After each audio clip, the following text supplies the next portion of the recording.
I stood in the doorway of our lakeside cabin watching my husband Nicholas and his girlfriend Serena freeze mid-laughter. "Surprise," I said with a calm I didn't feel, dropping my overnight bag on the floor. "I thought I'd join you at my vacation. Home." Their smug expressions vanished when my lawyer stepped in behind me, holding the property deed with my name, and only my name, in bold across the top.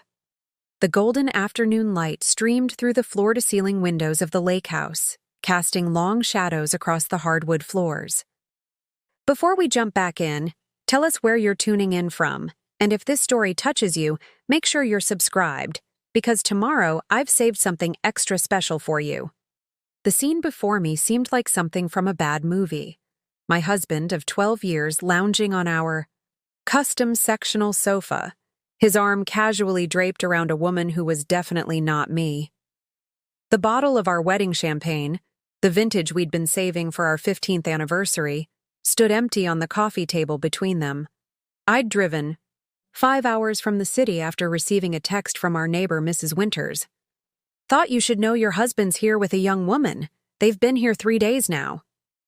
The message had come with a photo that made my stomach drop. Nicholas helping a tall blonde carry luggage into our vacation home, the one my grandmother had left specifically to me in her will. For a moment, time seemed suspended as we stared at each other.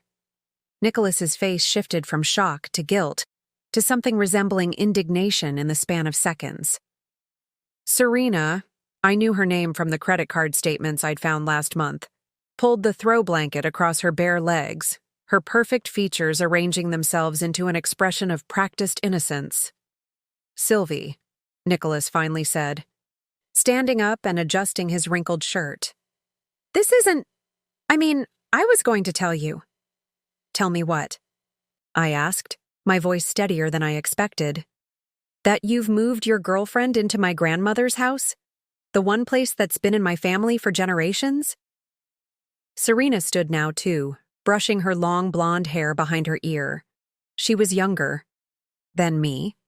Of course she was, with the kind of confidence that comes from never having experienced real consequences. "Nick said you two were separated," she offered, as if that explained everything. "Did he?" I looked at my husband, the man who still shared my bed in our city apartment 3 nights ago. "How interesting."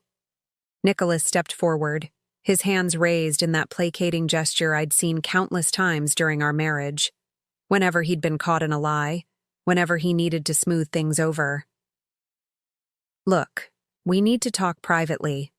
Serena, can you give us a minute?" "Actually," I said, "Serena should stay. What I have to say concerns both of you." I reached into my bag and pulled out my phone, sending a quick text before returning my attention to them. Nicholas's expression had hardened now, the initial shock giving way to the arrogance I'd watched grow over our years together as his career flourished while mine took a back seat. "Sylvie, don't make this difficult," he said, lowering his voice to that authoritative tone he used in boardrooms. "We can discuss this like adults." "Oh, I agree completely," I replied, glancing at my watch. "In fact, I've brought someone to help us do exactly that." On cue, the front door opened behind me. I didn't need to turn around to know that Edgar, my family's attorney since I was a child, had arrived. I'd called him the moment I received Mrs. Winters' text, and he'd driven up separately, bringing with him everything we needed. "Hello, Nicholas," Edgar said, his deep voice filling the room as he stepped beside me. "Ms. Sylvie asked me to join your discussion." Nicholas's face paled slightly. He recognized Edgar from the reading of my grandmother's will 3 years ago. "This is unnecessary," he said, but the slight quaver in his voice betrayed his unease. "Actually, it's entirely necessary," I countered, "especially since you seem to be under some misapprehension about this property." Edgar opened his leather portfolio, removing a document I knew by heart, the deed to the lake house, transferred solely to my name as part of my grandmother's estate. Nicholas had been furious when he discovered the house hadn't been left to both of us. had argued that, as my husband, he was entitled to half of anything I owned. I'd nearly given in, had considered adding his name just to keep the peace. How fortunate that I'd never gotten around to it. Perhaps you'd like to explain to your friend the actual ownership situation of this property, Edgar suggested, placing the deed on the coffee table. Serena leaned forward, her practiced confidence wavering as she scanned the document. "Nick, you said this was your vacation home," she said, confusion evident in her voice. "You said we could stay here whenever we wanted." "It's complicated," Nicholas muttered, not meeting her eyes. "Actually, it's quite simple," I interjected. "This house belongs to me, only me. It was left to me by my grandmother and was never part of our marital assets." The silence that followed was heavy with unspoken accusations. Nicholas glared at me, his jaw tight. I could almost hear the calculations running through his mind, the desperate search for leverage. "We're still married," he finally said. "I have rights." Edgar cleared his throat. "About that," he said, pulling another set of documents from his portfolio. "Ms. Sylvie has instructed me to initiate divorce proceedings. Given the, circumstances, I believe the court will look favorably on her petition." Nicholas's face flushed dark red. "You can't just walk in here and—" "Actually, I can," I interrupted. "This is my property. You and Serena are here without my permission. Legally speaking, you're trespassing." Serena stood abruptly, gathering her things. "You told me she knew about us," she hissed at Nicholas. "You said she was fine with it." I almost felt sorry for her. Almost. The betrayal written across her face mirrored what I'd felt discovering Nicholas's deception. The credit card statements, the late-night calls, the sudden business trips that never seemed to generate the usual email traffic. "I suggest you both pack your things," Edgar said calmly. "Ms. Sylvie has been generous enough not to involve the authorities, but she would like you to vacate the premises immediately." Nicholas looked at me, desperation replacing his earlier confidence. "Sylvie, we need to talk about this. 12 years of marriage. You can't throw that away without giving me a chance to explain." I met his gaze steadily, feeling a strange calm settle over me. For years I'd bent to his will, compromised my needs for his career, his ambitions, his desires. Standing in my grandmother's house, the place where I'd spent childhood summers building sandcastles and learning to sail, I finally saw Nicholas clearly. "There's nothing to explain," I said quietly. "And there's nothing here that belongs to you. My name is Sylvie Harrington, and until 3 months ago, I believed I was living the dream." Nicholas and I met during our final year of college. He was studying finance, and I was pursuing a degree in architectural design. We were young, ambitious, and madly in love, or so I thought. After graduation, we moved to the city together, Nicholas taking a position at a prestigious investment firm while I joined a small but innovative design studio. Those early years were magical. We worked hard during the week and spent weekends exploring hidden corners of the city, planning our future together. When Nicholas proposed on our 3rd anniversary with a ring he'd saved for months to buy, I didn't hesitate to say yes.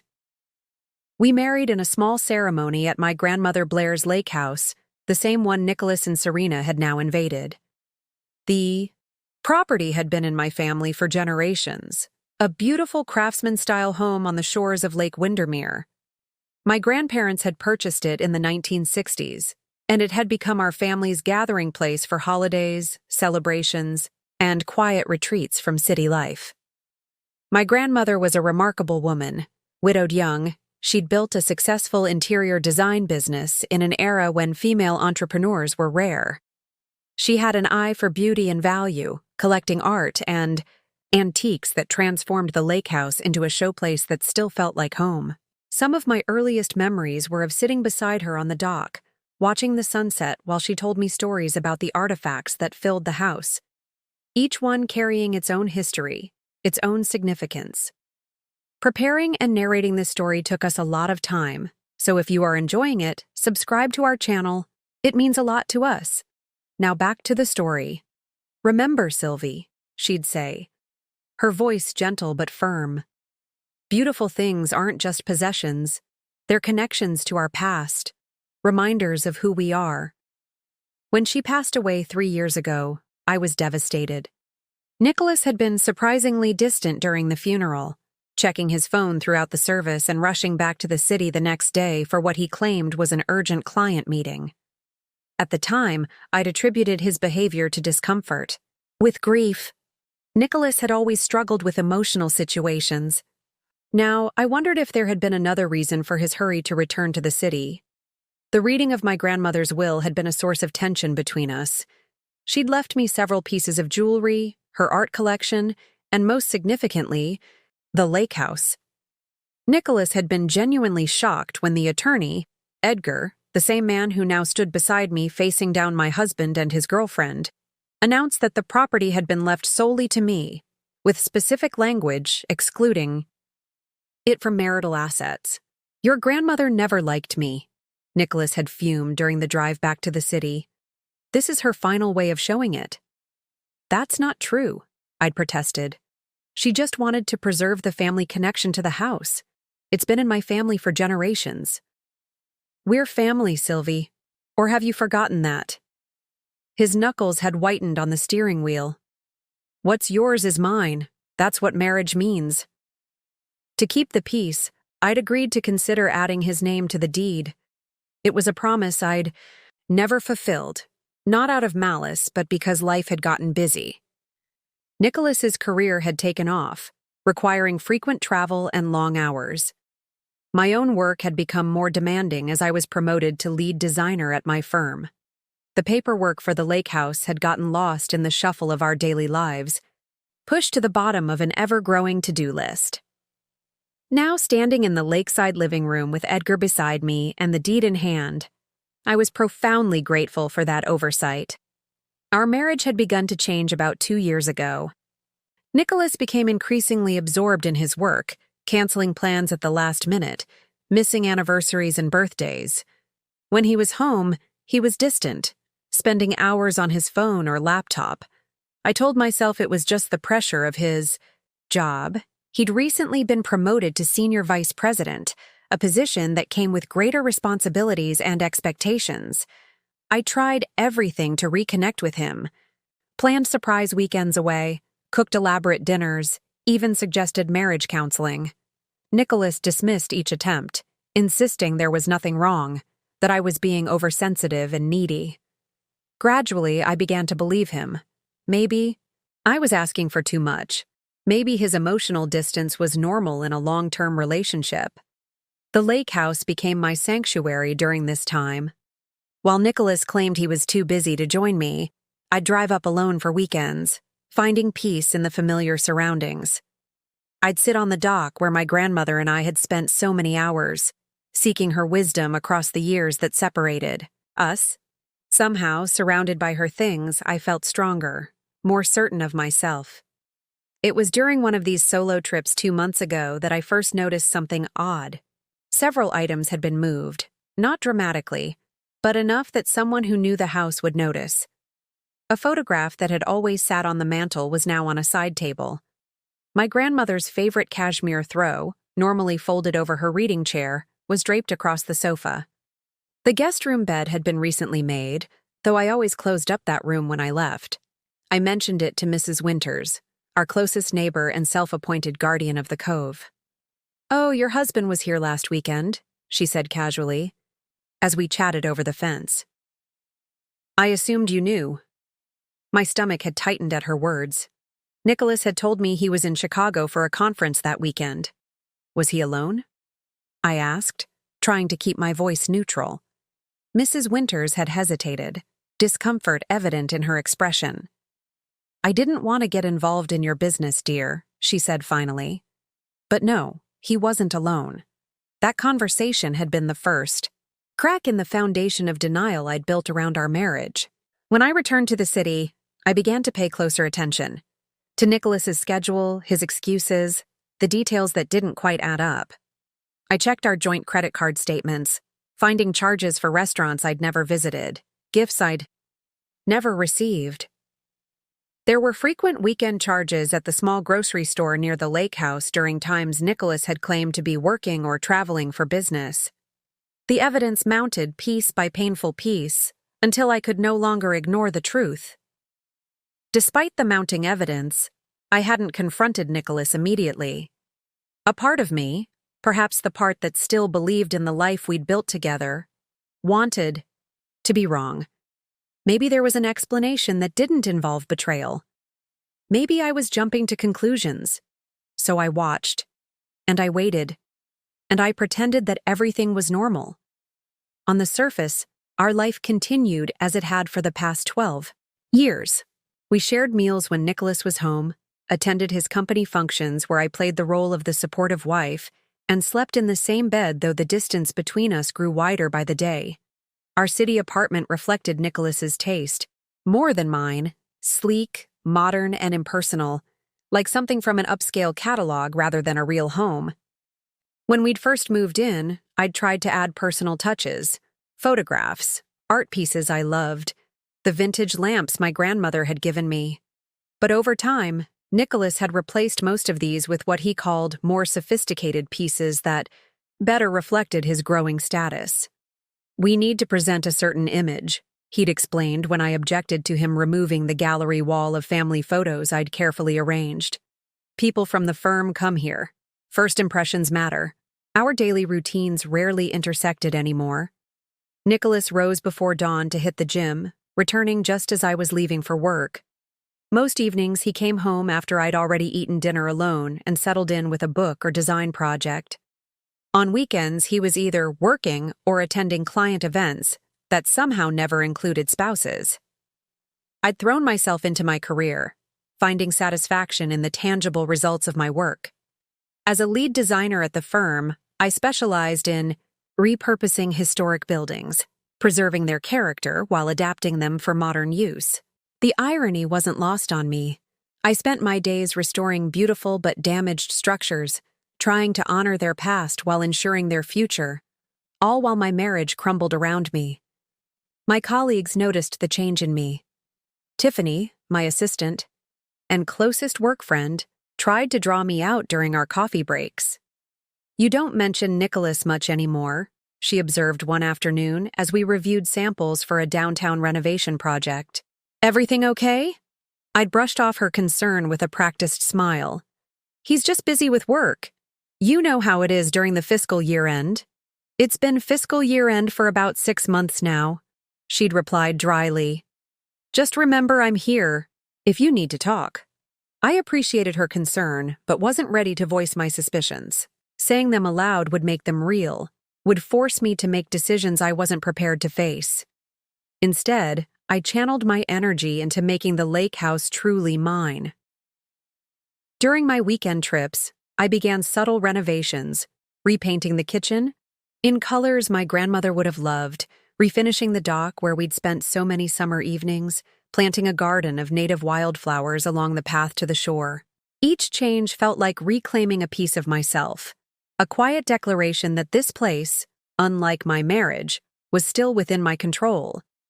The financial arrangements of our marriage had evolved over time in ways I hadn't fully appreciated until I began examining our lives more critically.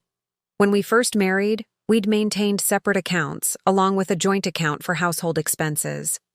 As Nicholas's career accelerated and my income became secondary to his, he'd taken over managing our finances.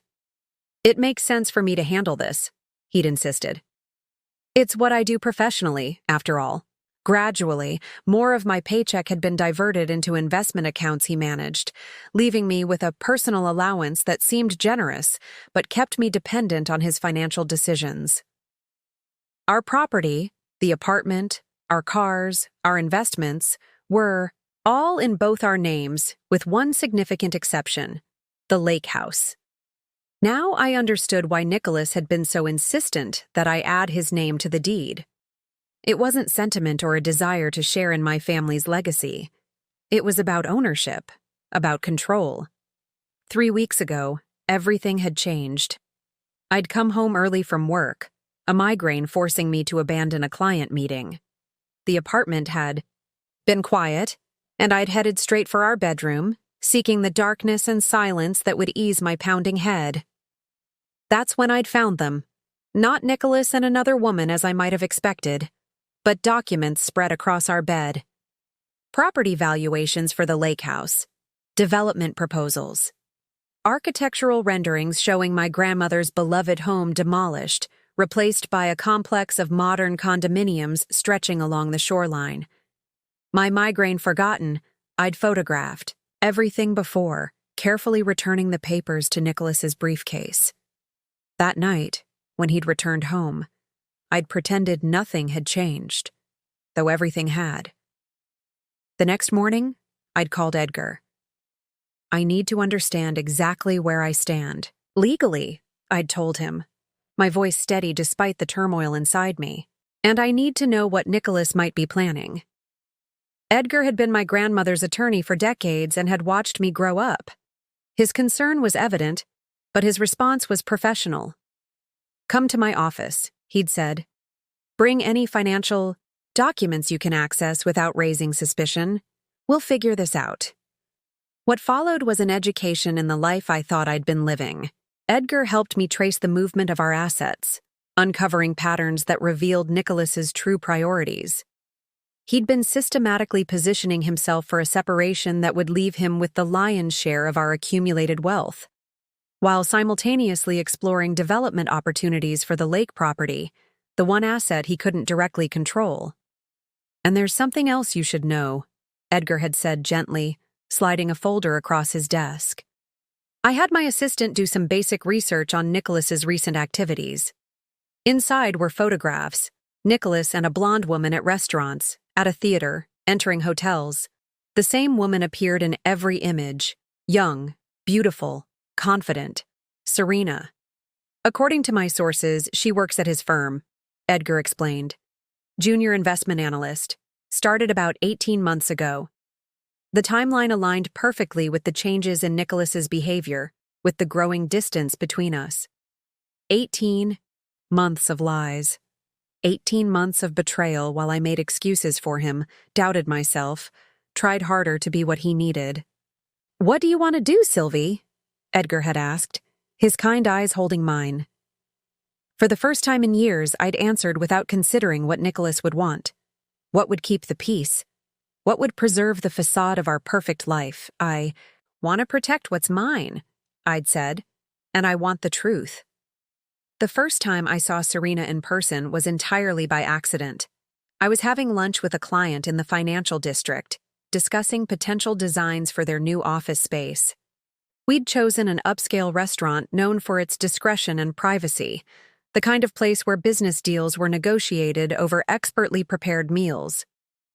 I was midway through explaining my concept for incorporating the company's heritage into a modern workspace when I saw them, Nicholas and Serena, being seated at a corner table with the kind of attentive service reserved for regular patrons.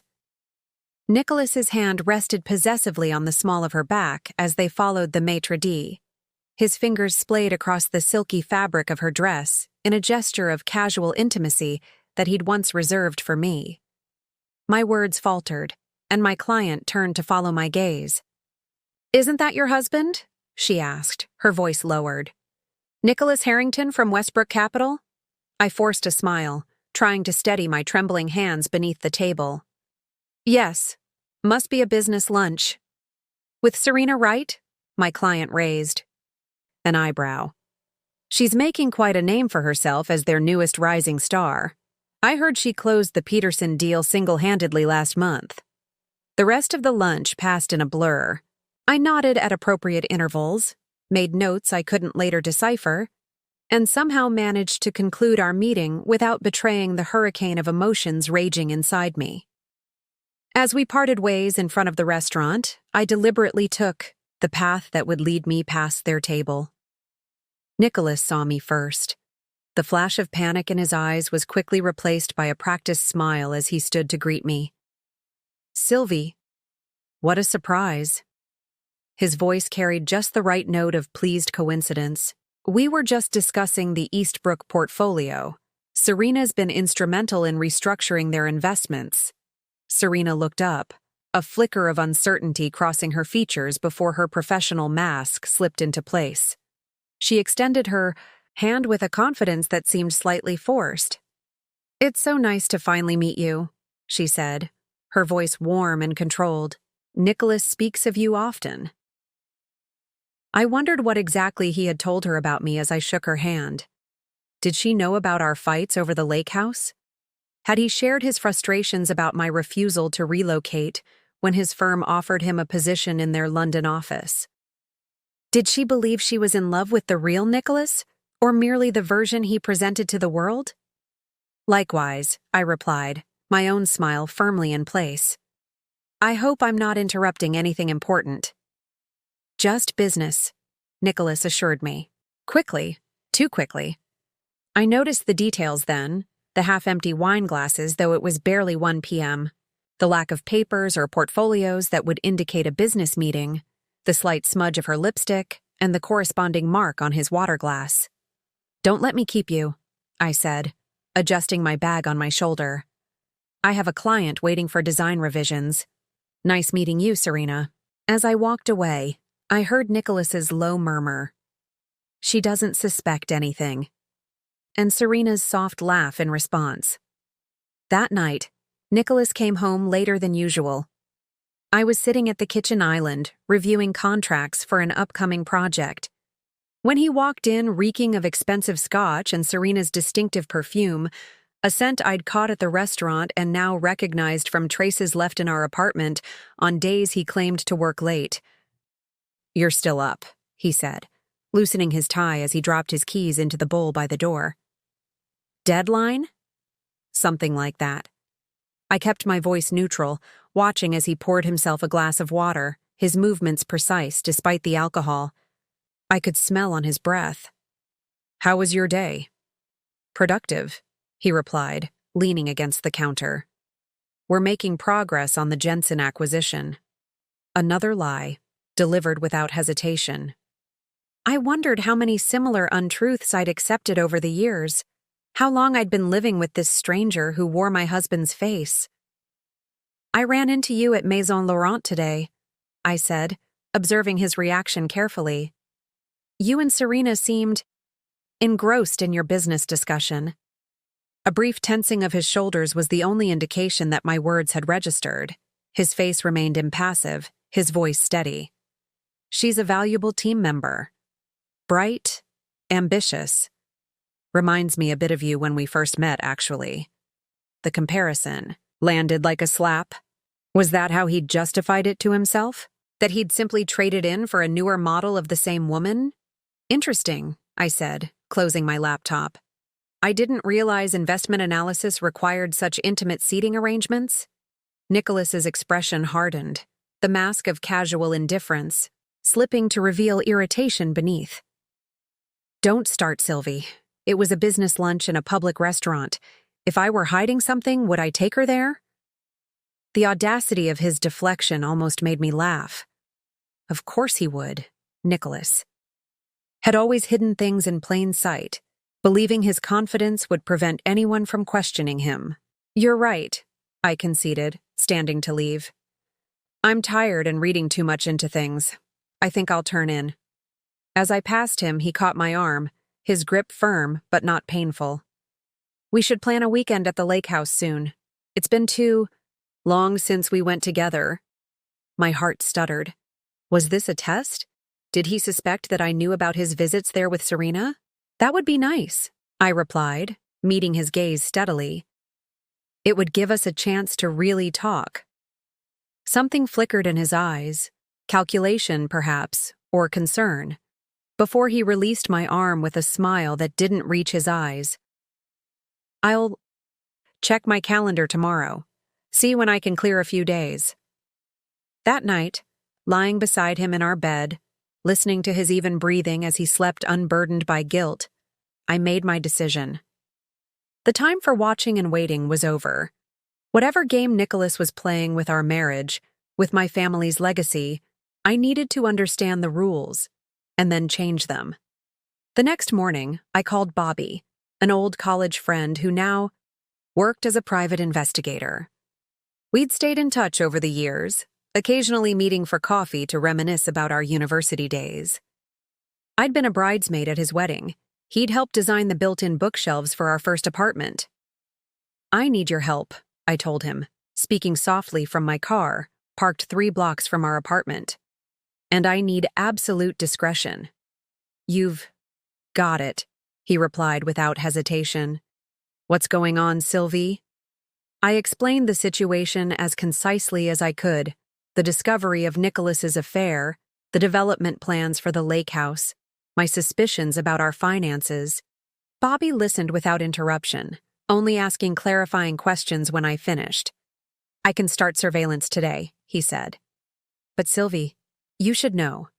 Once you go down this road, once you have concrete evidence, there's no going back to not knowing." "I'm past that point already," I assured him. "I don't need to know if he's cheating. I know he is. What I need is to understand what he's planning, especially regarding the lake house. I need to be prepared." "Understood. I'll be in touch soon." As I ended the call, a notification appeared on my phone, a calendar reminder for the charity gala. That weekend, an annual event hosted by Nicholas's firm.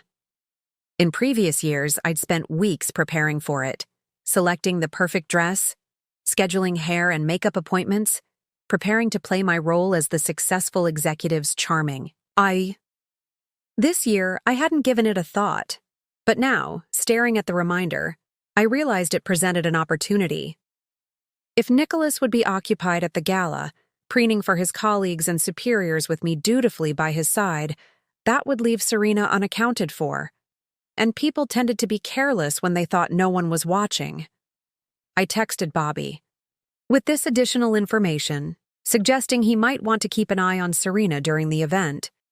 Then I called my favorite boutique to schedule an appointment for a dress fitting. If I was going to play the unsuspecting wife for one last time, I intended to look spectacular doing it. The charity gala was held at the Westbrook Museum of Modern Art, its soaring glass atrium transformed for the evening with cascading white orchids and subtle lighting that made everyone look slightly more beautiful than they were. I wore a midnight blue gown that hugged my figure before falling in a graceful sweep to the floor. Classic, but with architectural details that reflected my professional aesthetic. Nicholas had barely glanced at me as we entered, his eyes scanning the crowd for faces more important than mine. "Let's make the rounds," he said, his hand at my elbow guiding me toward a cluster of gray-haired men whose combined net worth could probably fund a small nation. "The Princeton Group is considering moving their portfolio to us. I need to make an impression." The evening unfolded as these events always did, a carefully choreographed dance of networking, small talk, and strategic appearances. Nicholas kept me by his side when it served his purpose, introducing me to potential clients who might be impressed by his designer wife, then abandoning me at the bar or buffet when more promising opportunities arose. In years past, I'd filled these abandoned moments by chatting with the other plus ones or admiring the museum's collection. Tonight, I had a different agenda. As Nicholas deep-dived into conversation with the CEO of a tech startup, I slipped away, making my way toward Tiffany, who was attending with her husband. "You look stunning," she said, embracing me warmly. "That shade of blue is perfect with your coloring." We chatted for a few minutes about inconsequential things: a challenging client, the upcoming design conference, her plans to renovate her kitchen. Then, ensuring Nicholas was still occupied, I leaned closer. "I need to ask you something," I said, keeping my voice casual. "And I need you to be completely honest with me." Tiffany's expression turned serious. "Of course. What is it?" "You mentioned last month that your brother works for Lakeside Development Partners. Is he still with them?" She nodded, looking slightly confused. "He's one of their project managers. Why do you ask?" I took a sip of my champagne before answering. "I've heard rumors they're looking at properties around Lake Windermere. That's where my family's vacation home is, and I'm concerned about overdevelopment in the area. Understanding dawned in her eyes. You're worried about property values? Among other things, I replied vaguely. If you wouldn't mind asking him what he knows about their plans, I'd appreciate it. Discreetly, of course. Consider it done, she promised. I'm having dinner with him tomorrow night. I'll text you afterward. Our conversation shifted to safer topics as I noticed Nicholas approaching, his expression indicating he'd registered my absence and wasn't pleased. He joined our circle with practiced charm, complimenting Tiffany's dress and asking after her husband, but I could feel the tension radiating from him. I was just telling Sylvie about the Anderson project, Tiffany said smoothly. The client doubled their budget after seeing her initial designs. Nicholas's smile didn't reach his eyes. That's my wife, always exceeding expectations. As the evening progressed, I noticed something I might have missed before. How Nicholas carefully managed not to be photographed near certain colleagues, particularly the younger female associates. His awareness of sightlines, his strategic positioning during group photos, all suggested a man accustomed to managing appearances. And then I saw her. Not physically present at the gala, but in a photograph on the firm's Rising Stars display near the entrance. Serena Wright, looking confident and professional in a tailored suit, her blonde hair pulled back in a sleek ponytail. The accompanying text praised her innovative approach to client portfolios and mentioned her recent promotion to associate director. A promotion that would typically have been announced at this very gala, with the recipient present to accept congratulations. Yet Serena was conspicuously absent. My phone vibrated in my clutch. Excusing myself to the ladies' room, I checked the message. A text from Bobby with an attachment. Subject B at location A with unknown male. Photos attached. I locked myself in a stall before opening the attachment. The images showed Serena entering our lake house, accompanied by a man who wasn't Nicholas. Older, distinguished-looking, wearing an expensive suit. I recognized him instantly. Martin Lockwood, the CEO of Lakeside Development Partners. My hands shook slightly as I typed a response. Need more info on male subject and nature of meeting. Bobby's reply came quickly. On it. Stay at event as planned. Will update. When I returned to the gala, Nicholas was deep in conversation with the firm's founder, an intimidating man in his 70s who rarely attended social functions. I hung back, not wanting to interrupt what was clearly an important moment for Nicholas's career ambitions. From my vantage point, I could observe without being noticed, watching as Nicholas nodded earnestly, his body language deferential yet confident. I caught fragments of their conversation as a waiter passed with a tray of champagne. Completely confidential until the papers are signed. Assured me the lakefront acquisition is proceeding as planned. Wright has been invaluable in positioning the assets. My blood ran cold. They were discussing the lake house, my lake house, as if its acquisition was already a foregone conclusion. And Serena was somehow involved in the plan. As I processed this information, my phone vibrated again. Another message from Bobby.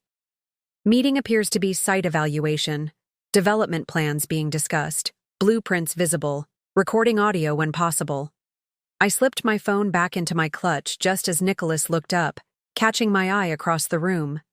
He excused himself from the conversation and made his way toward me, his expression unreadable. There you are, he said, his tone light but his eyes assessing. I was beginning to think you'd abandoned me. Just freshening up, I replied, matching his casual tone. Important conversations happening tonight? Something flickered across his face, surprise perhaps, that I'd noticed the significance of his interaction with the founder. Potentially. James might be stepping back from day-to-day operations soon.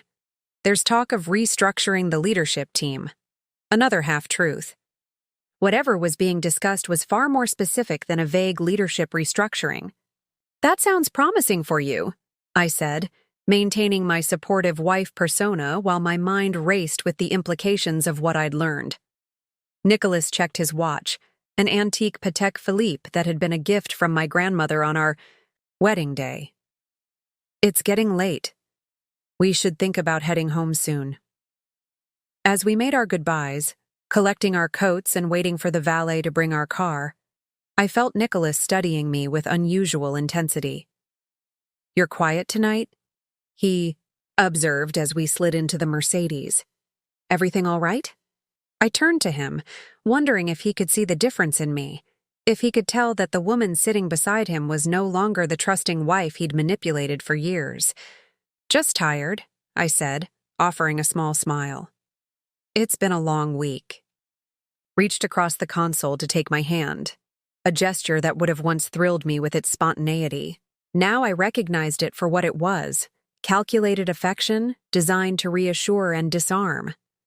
"I've been thinking about what you said about the lake house," he said, his eyes on the road ahead. "You're right. We should spend more time there. In fact, I've cleared my schedule for next weekend.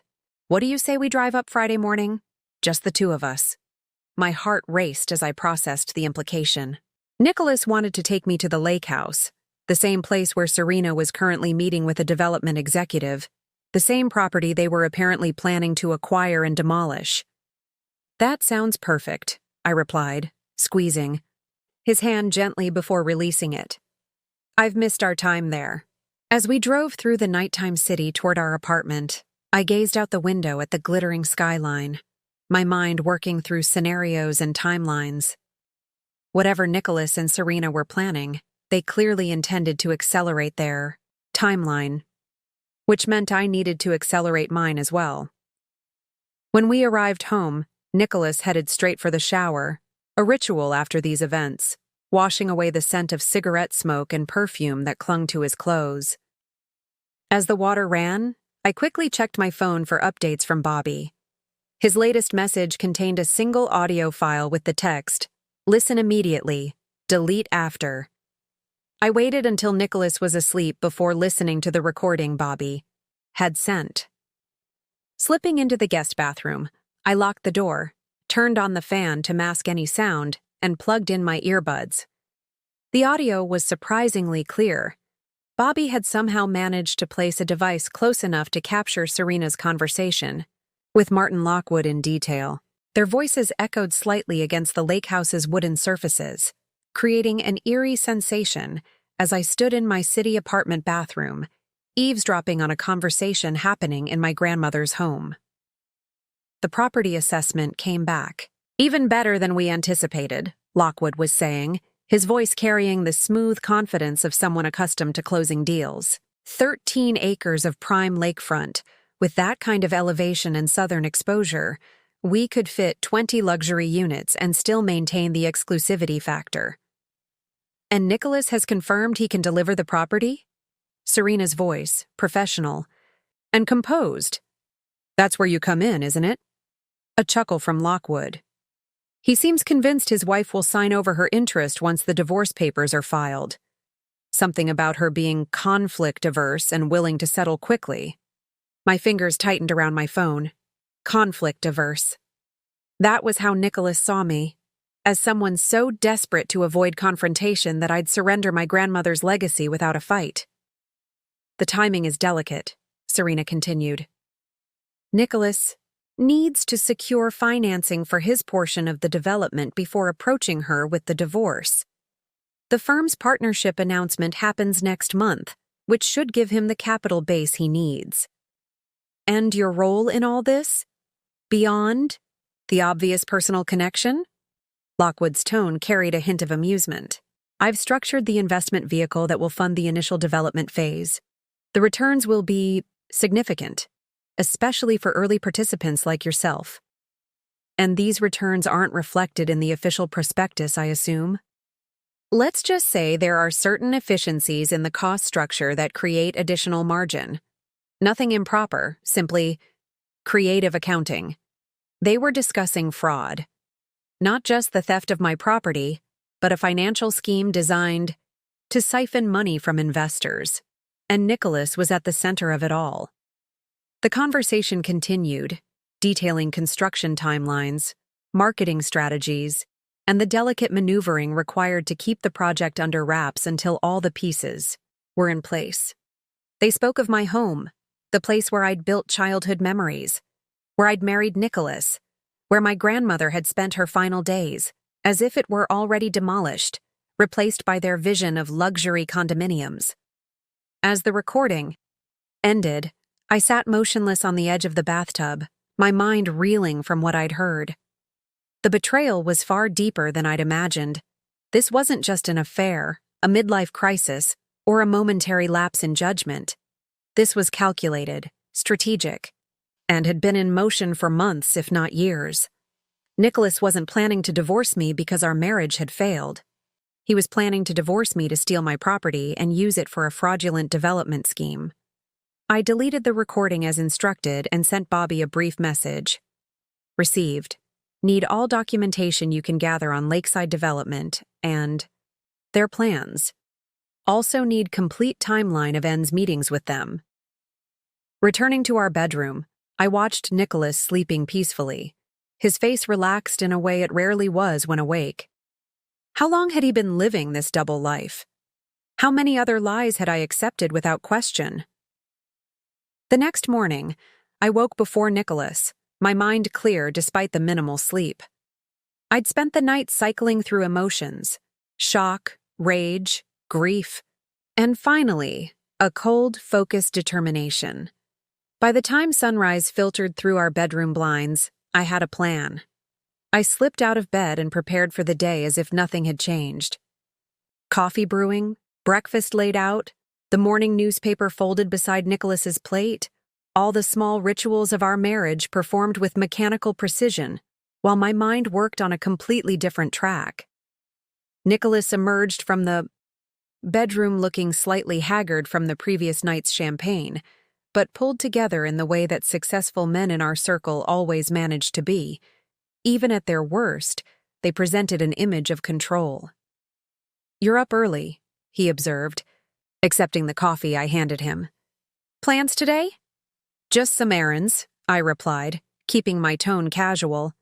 "Thought I'd pick up a few things for the lake house next weekend. Maybe new linens for the guest room. It's been ages since we refreshed anything there." A flicker of something, concern, confusion, crossed his face before he masked it with a smile. "Good idea. Maybe grab some of that local wine we like too. Make it a proper getaway." He was playing along, maintaining the fiction that our upcoming trip was a romantic retreat rather than whatever he had actually planned.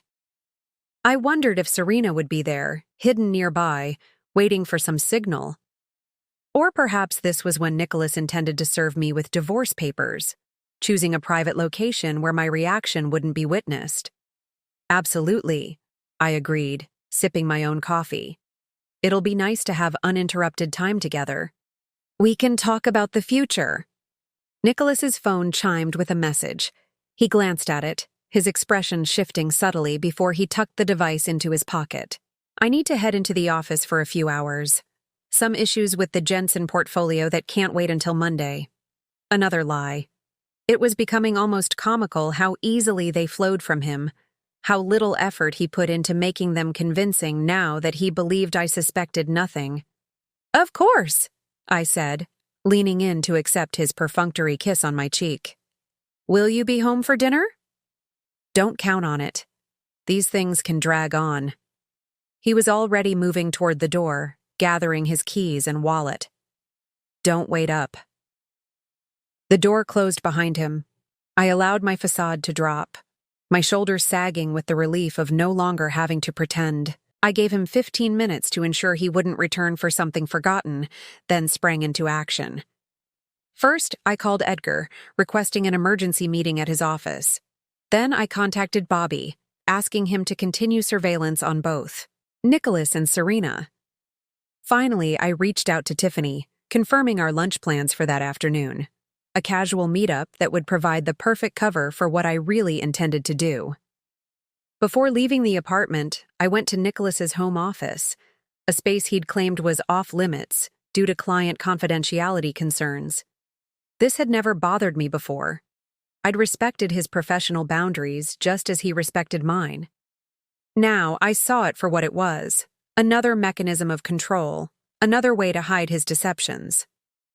The door was locked, but I knew where he kept the spare key, hidden inside an unused humidor in our living room credenza. Inside his office, I worked quickly, photographing documents, downloading files from his unlocked computer, and searching for any physical evidence of the lakeside development plan. In the bottom drawer of his desk, beneath a false panel, I discovered, by chance, I found what I was looking for, a preliminary contract between Nicholas and Lakeside Development, outlining terms for the sale of the property known as Windermere Lodge, once the current ownership situation is resolved. The document was unsigned but contained detailed notes in Nicholas's handwriting about timing, valuation, and potential resistance points. My grandmother's house, my house, reduced to an ownership situation to be resolved. With the evidence secured, I locked the office and left the apartment, my mind shifting to the next phase of my plan. As I stepped into the brightness of the spring morning, I felt a strange sense of liberation. The worst had happened. My husband was betraying me in ways I couldn't have imagined, and yet I was still standing, still thinking clearly, still moving forward. Edgar's office occupied the top floor of a brownstone in the historic district, a space that reflected his decades of practice. Traditional without being stuffy, elegant without ostentation. As his assistant showed me in, I noticed he'd already prepared for our meeting, files spread across his desk, his computer displaying property records for the lake house. "Sylvie," he greeted me, standing as I entered. I cleared my schedule as, "Soon as I got your call." I placed my phone on his desk, the screen displaying the photos I'd taken of Nicholas's hidden documents. It's worse than we thought. For the next hour, I laid out everything I'd discovered, the recordings from the lake house, the contract I'd found in Nicholas's office, the conversations I'd overheard at the gala. Edgar listened without interruption, occasionally making notes, or examining the evidence I presented. "This is extensive," he said finally, removing his reading glasses and pinching the bridge of his nose. "Nicholas has overplayed his hand, legally speaking. What they're planning borders on fraud, particularly the investment structure Serena described. Can they take the lake house? That was my primary concern. Everything else was secondary." Edgar shook his head firmly. "Not without your signature. The property is solely in your name, and your grandmother's will included specific language preventing transfer without your explicit consent. But Nicholas clearly believes he can pressure you into signing once he serves divorce papers. He's planning to take me to the lake house next weekend," I said, the reality of the situation sending a chill through me. "I think that's when he intends to present the divorce and pressure me to sign over the property." Edgar's expression darkened. "That's concerning. Isolated location, emotional manipulation, classic pressure tactics." He leaned forward, his voice gentle but firm. "Sylvie, I don't think you should go to the lake house with him. It's not safe." "I agree," I replied, surprising him with my calm. "But I'm not going to cancel either. I'm going to turn his plan against him." I outlined what I had in mind, a counter-move that would require precise timing and Edgar's full support. As I spoke, his expression shifted from concern to cautious approval. "It's risky," he warned.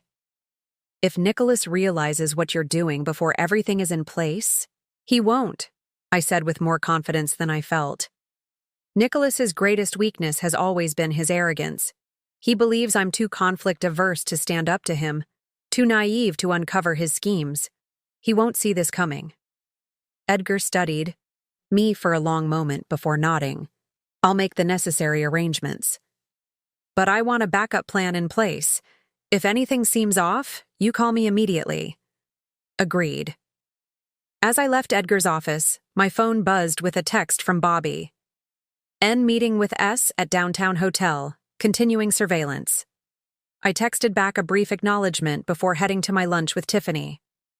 My mind was racing with preparations, contingencies, and the enormity of what Nicholas had planned, and what I now intended to do in response. Tiffany was already seated at our usual cafe when I arrived, a folder beside her coffee cup. Her expression brightened when she saw me, then quickly shifted to concern. "You look exhausted," she said as I slid into the chair across from her. "Rough night after the gala?" "Something like that," I replied, ordering a coffee when the waiter approached. "Did you speak with your brother?" Tiffany pushed the folder toward me. "He did better than just talk. He sent these."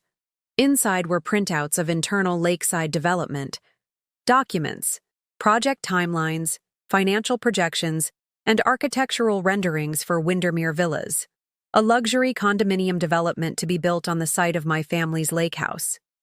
"He says they've been working on this project for months," Tiffany continued, her voice low. "The plans are quite advanced. They're just waiting on site acquisition, which is apparently happening soon." I flipped through the pages, my coffee forgotten, as I absorbed the details of what they planned to do to my grandmother's property. The beautiful craftsman home would be demolished, the ancient oak trees cleared, the natural shoreline replaced with concrete retaining walls to maximize the number of units with water access.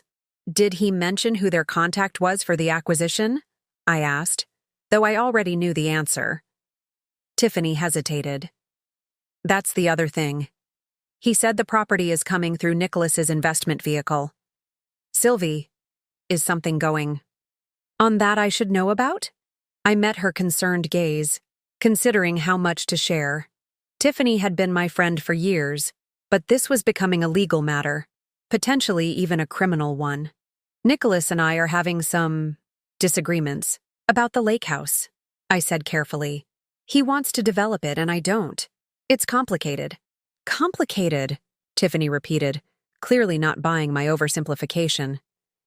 "Sylvie, these plans are dated months ago. Has Nicholas discussed any of this with you?" "No," I admitted. "He hasn't." Tiffany reached across the table, covering my hand with hers. "Then it's not a disagreement. It's something else entirely." She paused, choosing her next words carefully. "My brother also mentioned that the project lead at Lakeside is personally involved with someone at Westbrook Capital, a woman named Serena Wright. Does that name mean anything to you?" The pieces were falling into place, each new revelation confirming what I already suspected.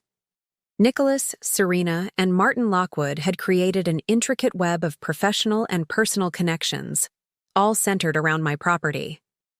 "It does," I replied, deciding to trust Tiffany with at least part of the truth. "Nicholas is having an affair with her." Tiffany's eyes widened. "Oh, Sylvie, I'm so sorry." "Don't be," I said, surprising myself with how steady my voice remained. "I'm handling it." She studied my face for a moment, then nodded slowly. "I believe you are. What can I do to help?" "These documents," I said, tapping the folder. "Can I keep them? And can you ask your brother to keep me informed about any developments with the project?" "Of course." He was actually pretty disturbed when he realized whose property they were planning to develop. Said it felt underhanded, especially with all the secrecy surrounding the acquisition. After lunch, I took the documents straight to Edgar's office, adding them to the growing pile of evidence. He examined the renderings with a deep frown. "They've invested significant resources in this," he noted. "Architecture, engineering, marketing materials, all before securing the property? That's unusual." "Not if they believed the acquisition was guaranteed," I replied. "Nicholas must have assured them I would sign." Edgar looked up from the documents, his expression grave. "Sylvie, this goes beyond a matrimonial dispute or even a dishonest real estate deal.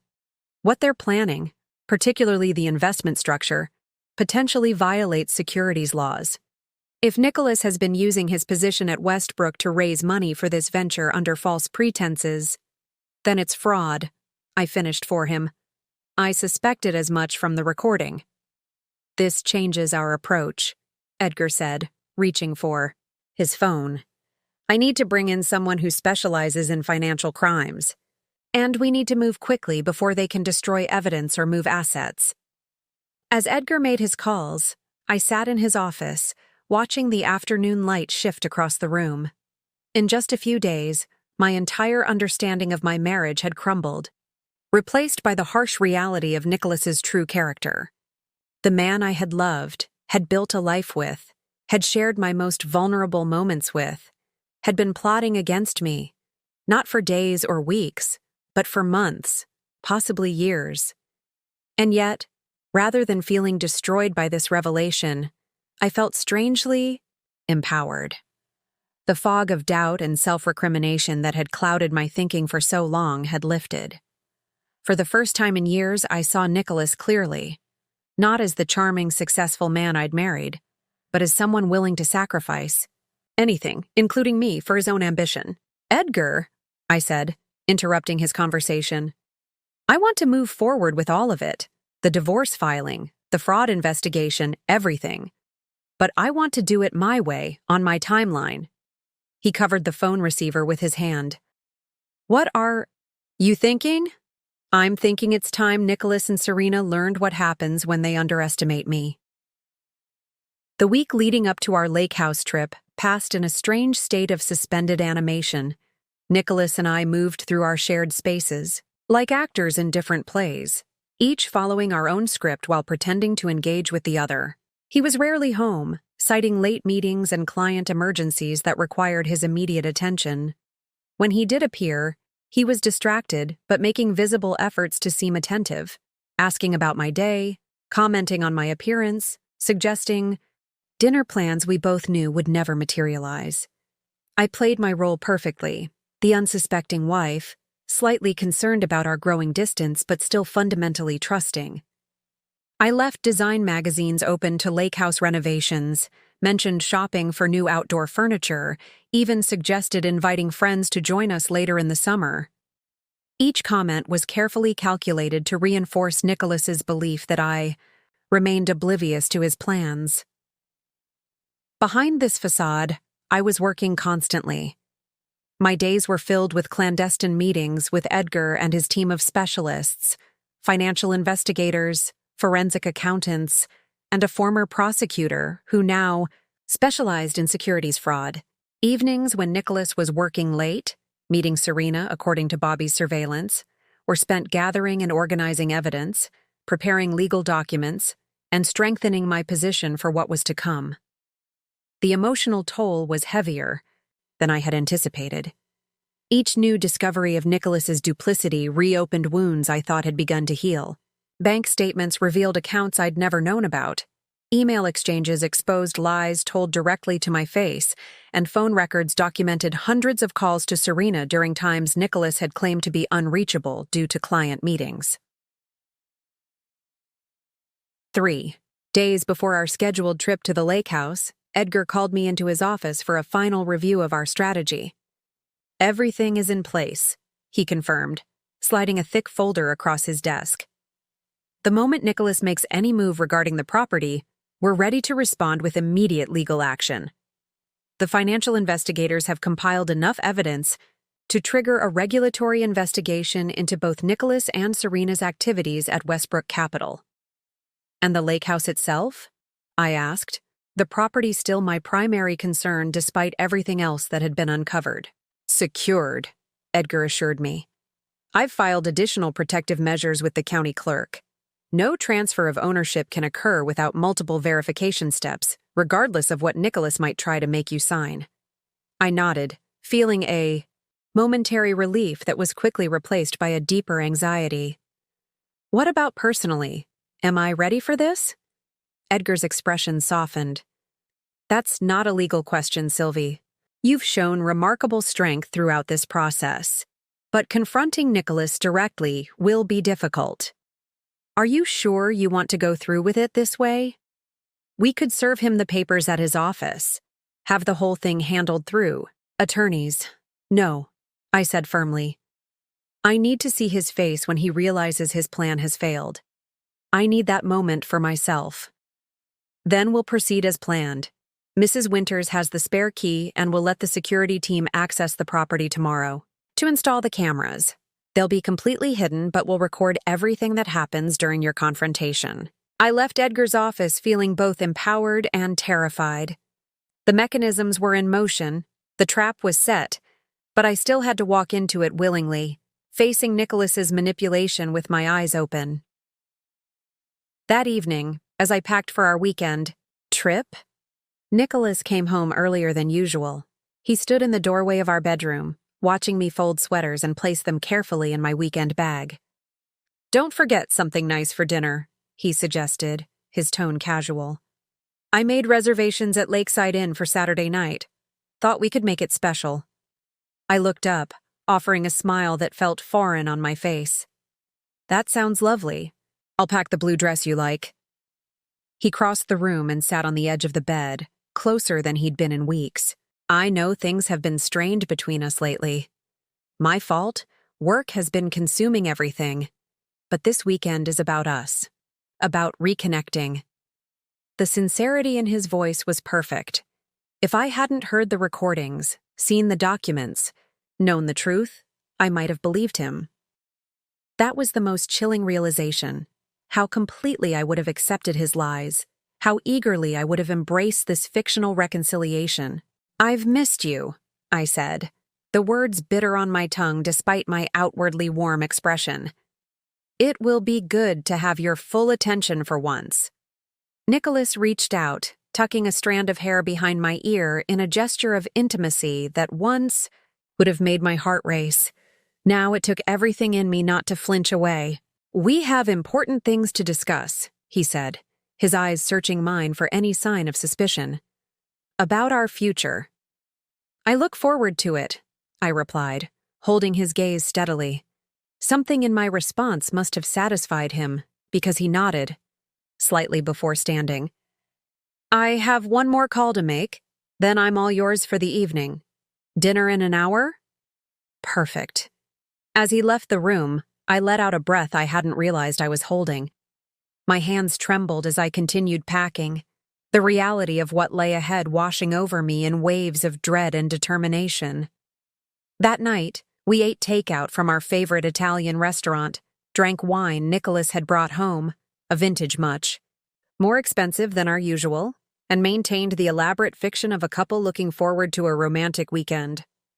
I laughed at his jokes, responded to his touch, and pretended not to notice how frequently he checked his phone when he thought I wasn't looking.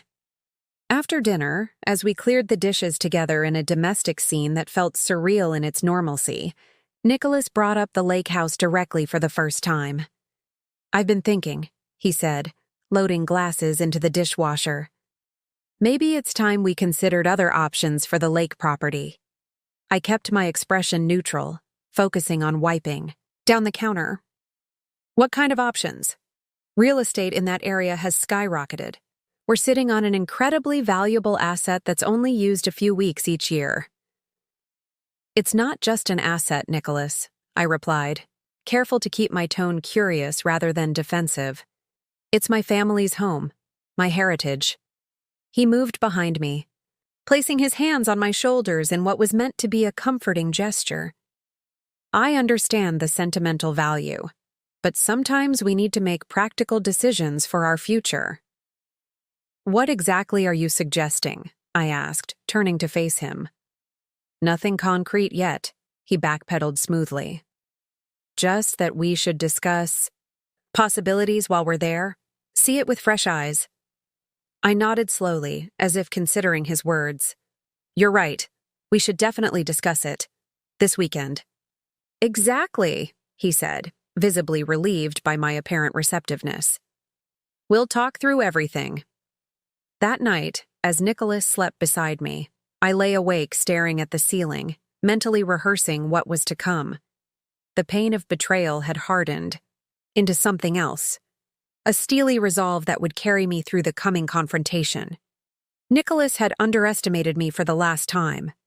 In less than 48 hours, he would understand exactly who he had been dealing with all along.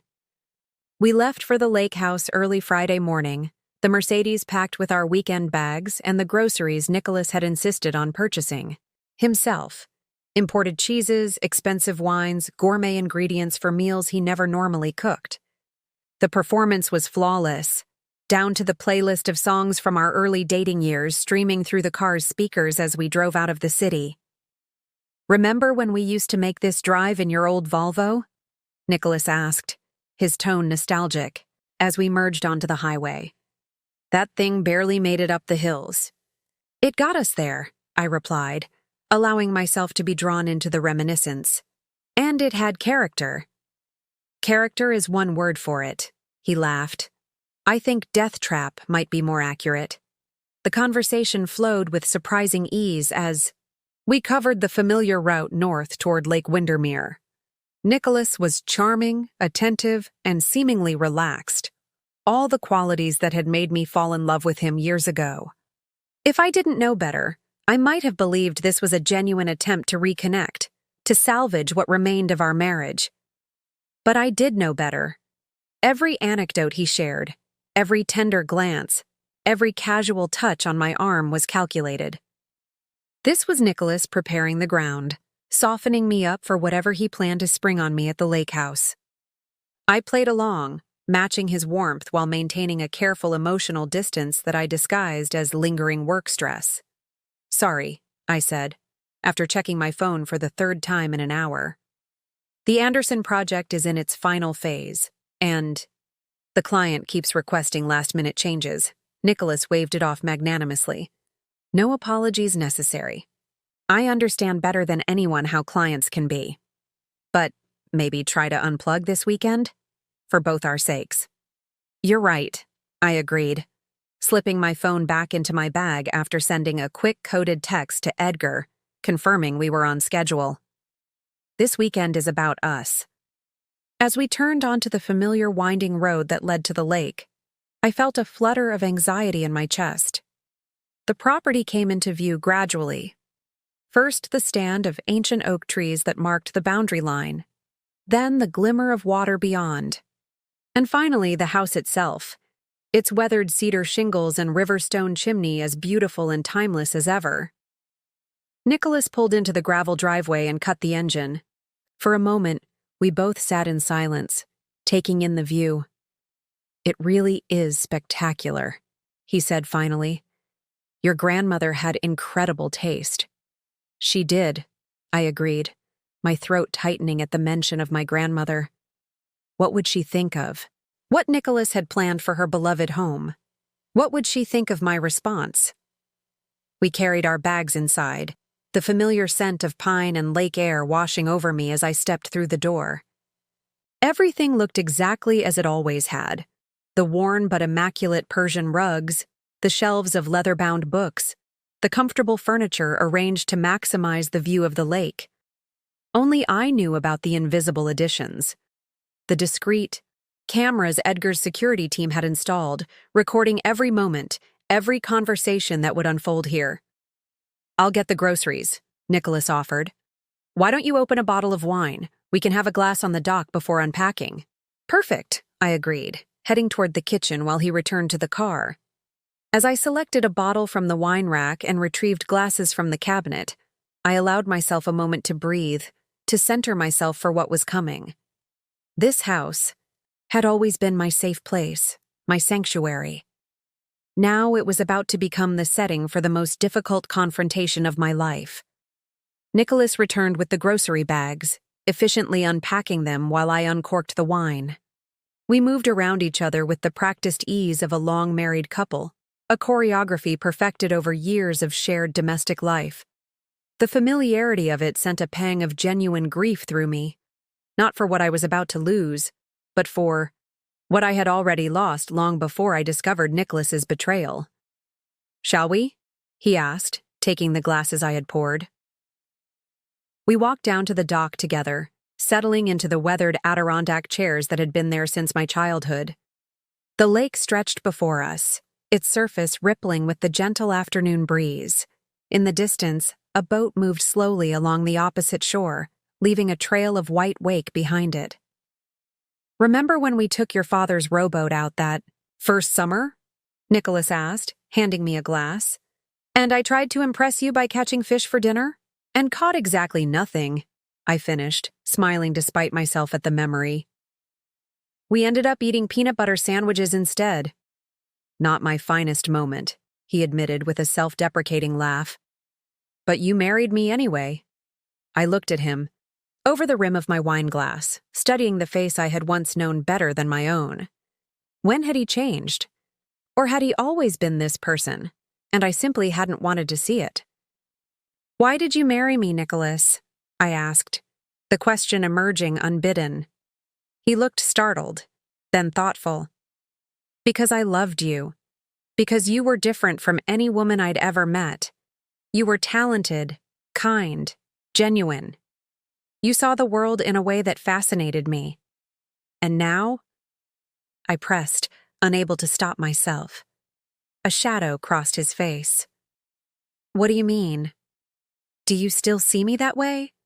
Or has something changed? Nicholas set his glass down carefully on the arm of his chair.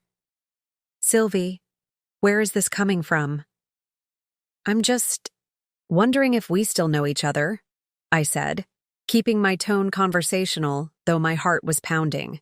People change over time. Their priorities shift. I wonder sometimes if we've grown in different directions without realizing it. He reached across the space between our chairs, taking my hand in his. That's why we're here. To reconnect. To make sure we're still growing together.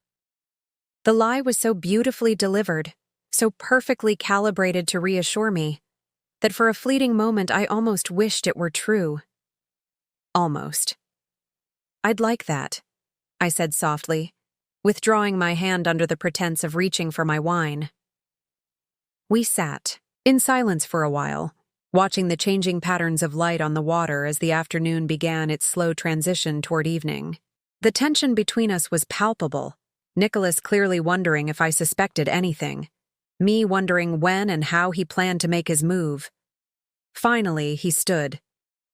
I should start dinner. I promised you my famous grilled salmon, didn't I? You? Did, I acknowledged. I'll be up in a few minutes. I just want to sit here a little longer. As Nicholas walked back toward the house, I pulled out my phone and sent another text to Edgar. All proceeding as expected. No confrontation yet. His response came almost immediately.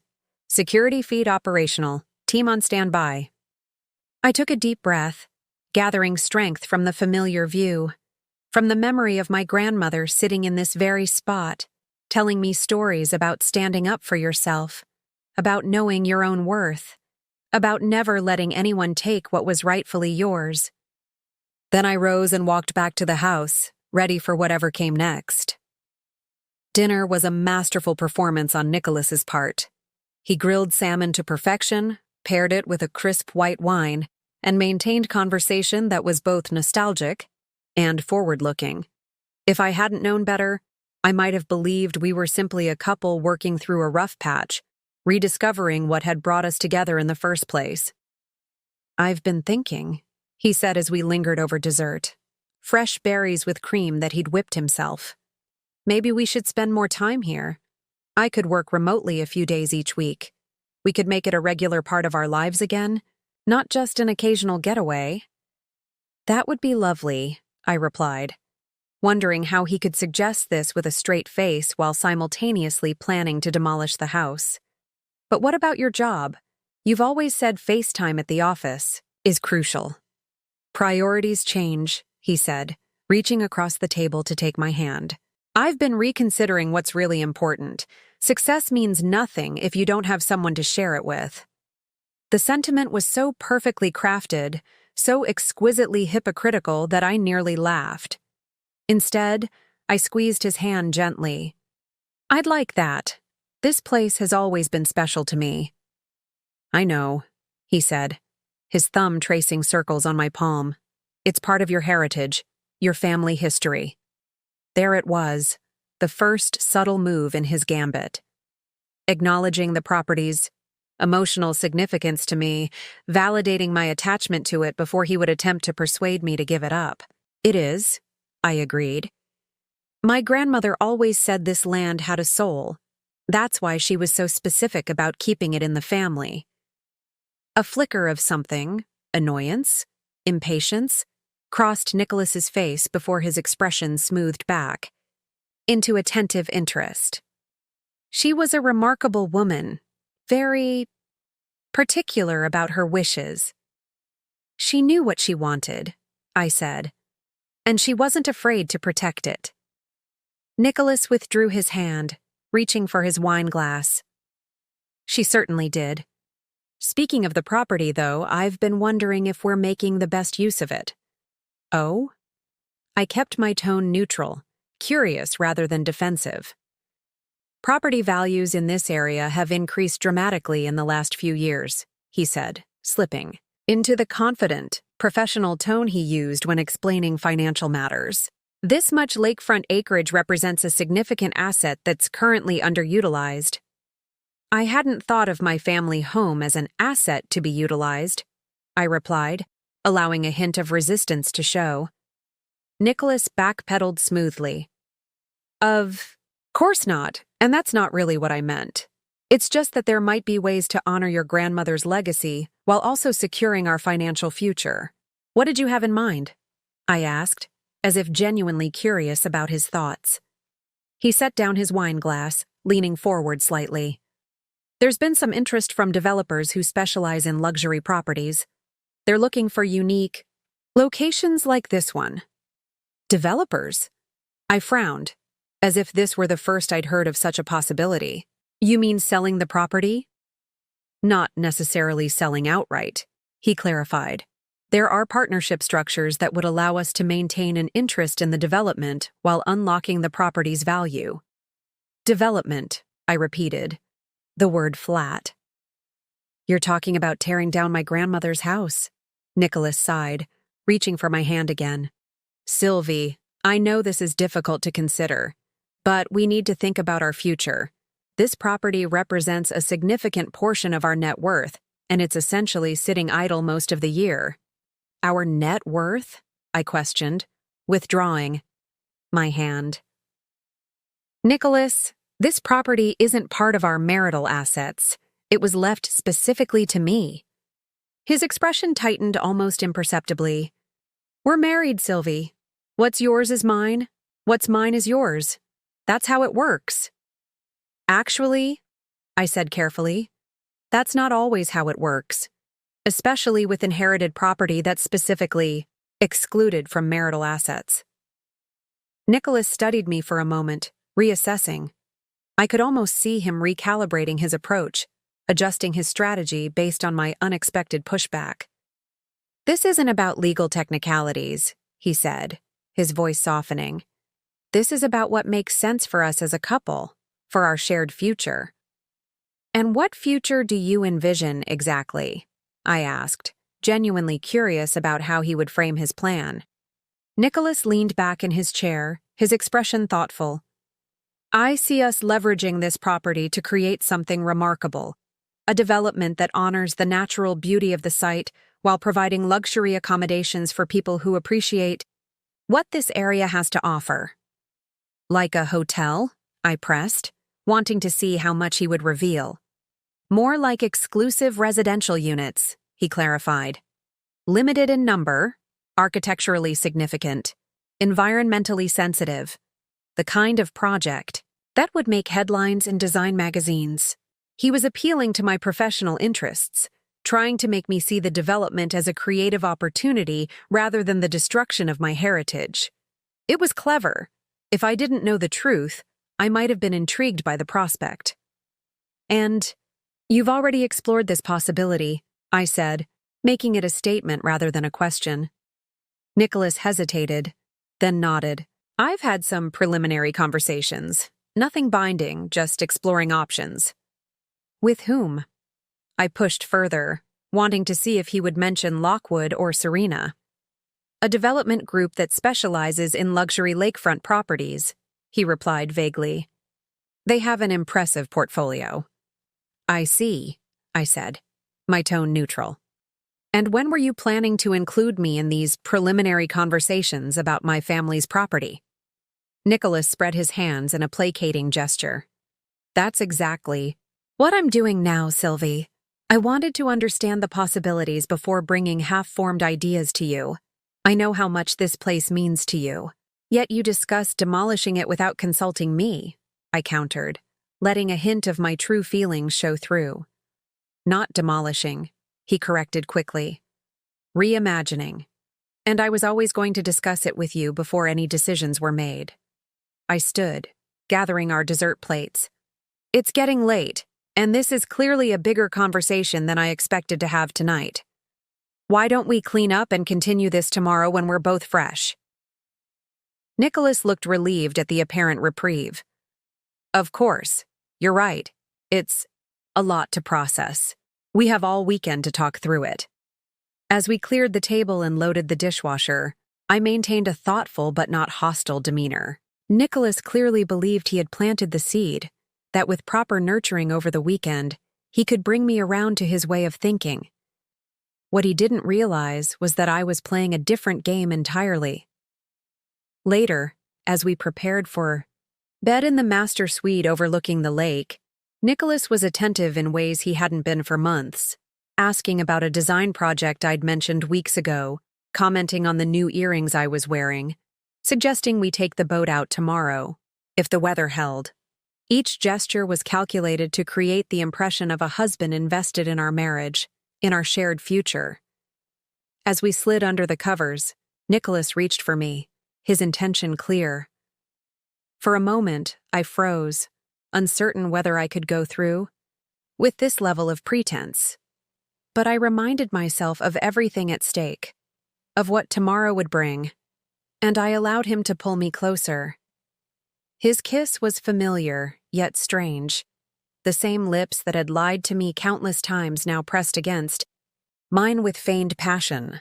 I closed my eyes and responded mechanically, performing the role of a wife reconnecting with her husband while my mind remained detached, focused on the confrontation to come. I woke before dawn, the pale light barely filtering through the curtains of the master bedroom. Nicholas slept beside me, his breathing deep and even, his arm possessively draped across my waist. Carefully, I extricated myself from his embrace and slipped out of bed, gathering my robe and moving silently into the hallway.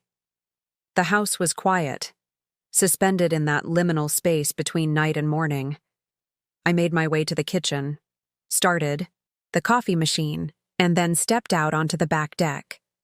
The lake stretched before me, its surface perfectly still, mirroring the fading stars and the gradual lightening of the sky.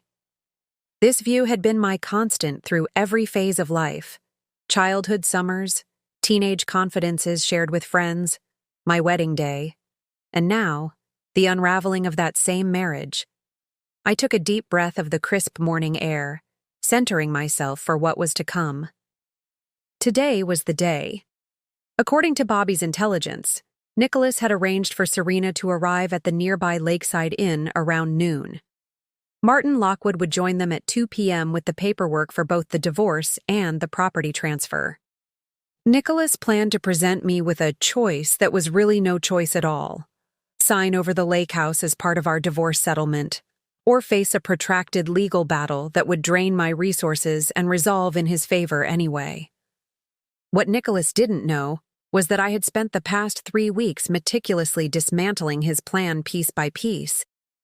While he believed I was oblivious, I had been gathering evidence, securing legal protections, and positioning myself to not only counter his attack, but to launch one of my own.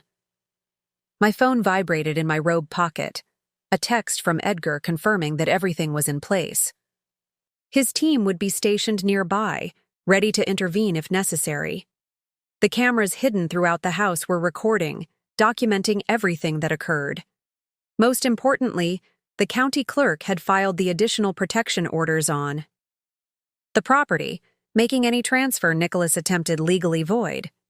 I sent a quick confirmation, then deleted the message thread.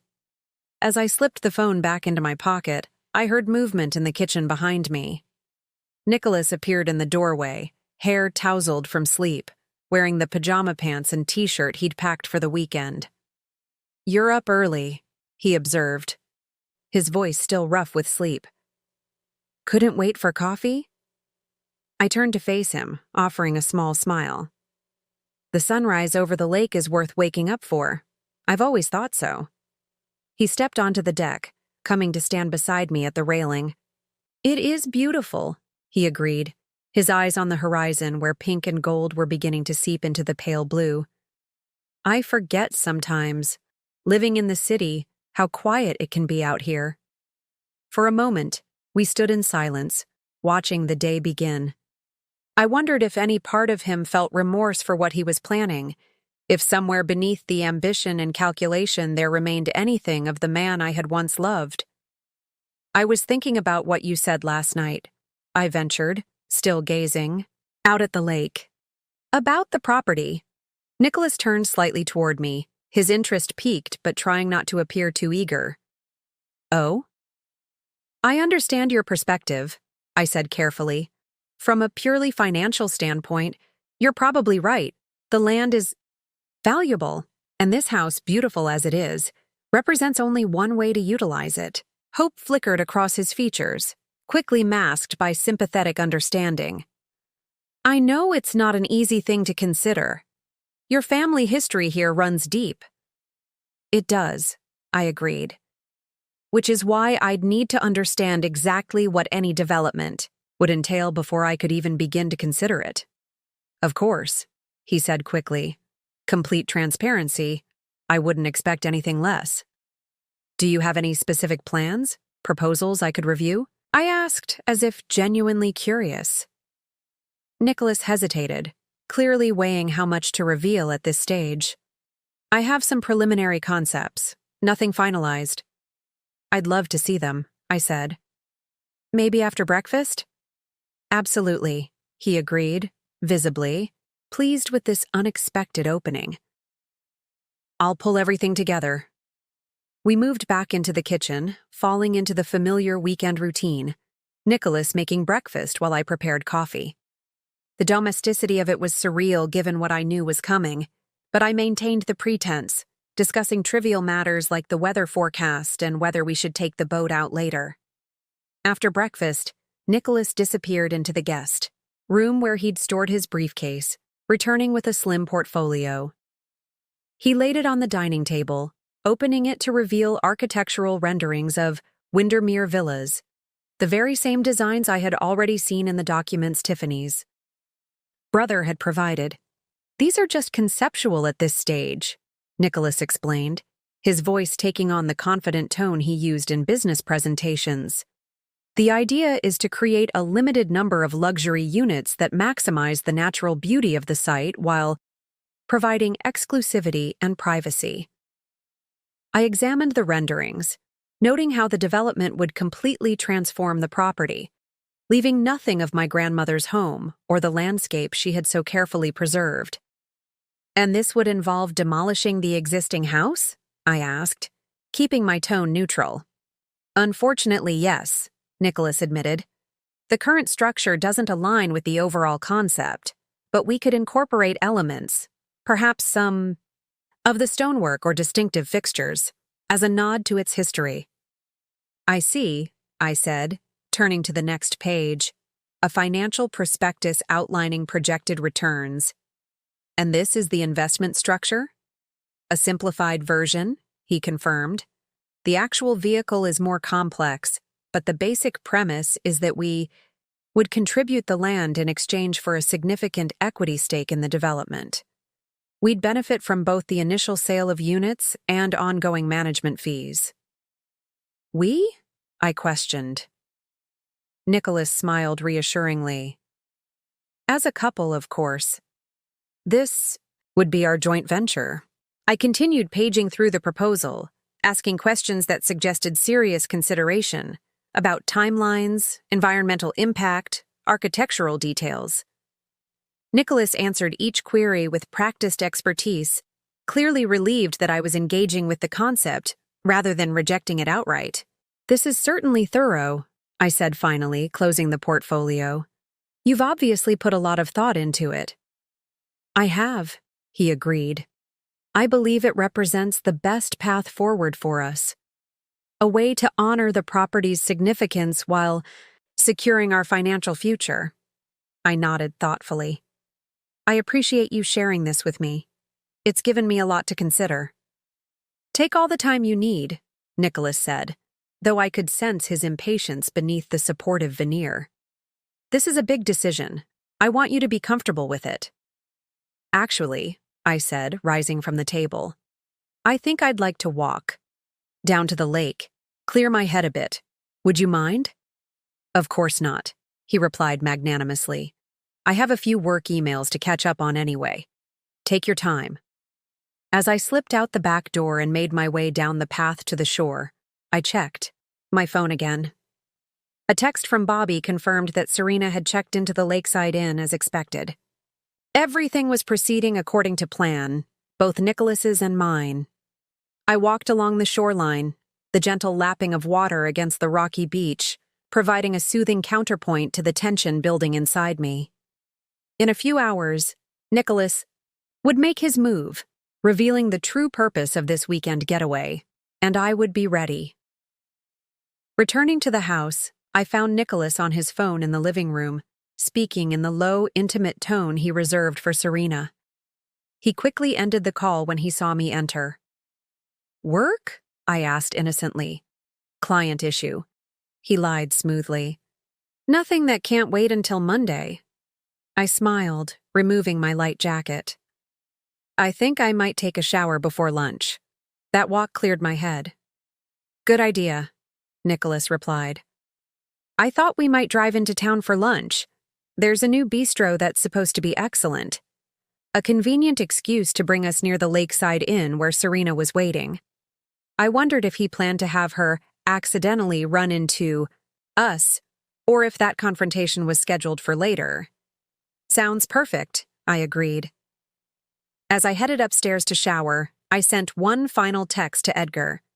Proceeding as planned. Town for lunch, then back here for the confrontation. Be ready. His reply was immediate and reassuring. All in place. You're not alone in this. The drive into town was tense despite our casual conversation. Nicholas kept checking his watch, his practiced nonchalance betrayed by the slight furrow between his eyebrows and the too firm grip of his hands on the steering wheel. I maintained my role, responsive but distracted, as if still processing the development proposal he'd shown me. The bistro turned out to be directly across the street from the Lakeside Inn, its outdoor patio offering a clear view of the hotel's entrance.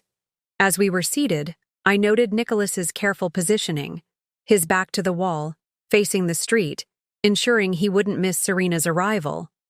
The salmon is supposed to be excellent here, he commented, scanning the menu while his eyes periodically flicked toward the hotel entrance. I think I'll try the trout, I replied, following his gaze as if curious about what had captured his attention. Are you expecting to see someone? Nicholas's smile was immediate but strained. Just admiring the view. This town has really developed since we first started coming here. It has, I agreed, though I sometimes miss how quiet it used to be. Our lunch progressed with similar surface-level pleasantries while undercurrents of tension flowed beneath. Nicholas ordered a glass of wine but barely touched it, checking his phone with increasing frequency as the meal wore on. I knew he was waiting for confirmation from Serena, perhaps growing concerned that she hadn't appeared as planned. Everything okay? I asked after his third glance at his phone in as many minutes. Fine, he replied, tucking the device away. Just a work thing. I nodded, pretending to accept this explanation while inwardly knowing that Serena was deliberately staying out of sight. Bobby had arranged for a hotel staff member to deliver a message to her room, a supposed update from Nicholas. Changing their original plan, she would now wait for his signal before making any appearance. As we finished our meal, I excused myself to use the restroom. In the privacy of the stall, I quickly checked my own messages. Edgar confirmed that the legal team was in position, near the lake house. Bobby reported that Lockwood had arrived at the hotel and was meeting with Serena in her room, reviewing documents. Everything was proceeding exactly as anticipated. When I returned to the table, Nicholas had already paid, the bill and was visibly anxious to leave. "Ready to head back?" he asked, standing as I approached. "I thought we might take the boat out before dinner."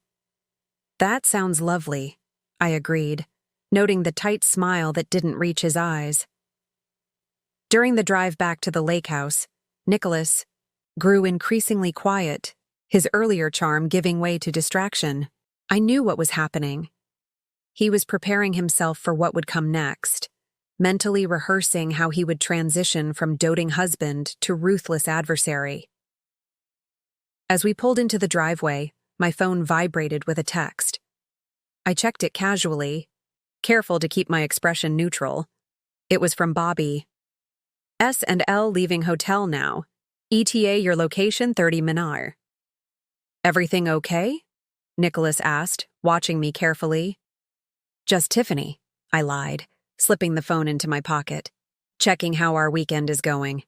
Inside the house, Nicholas suggested we change into more casual clothes for boating. I agreed, heading upstairs to the master bedroom while he went to the guest room where he'd stored his luggage. This separate arrangement had been his idea.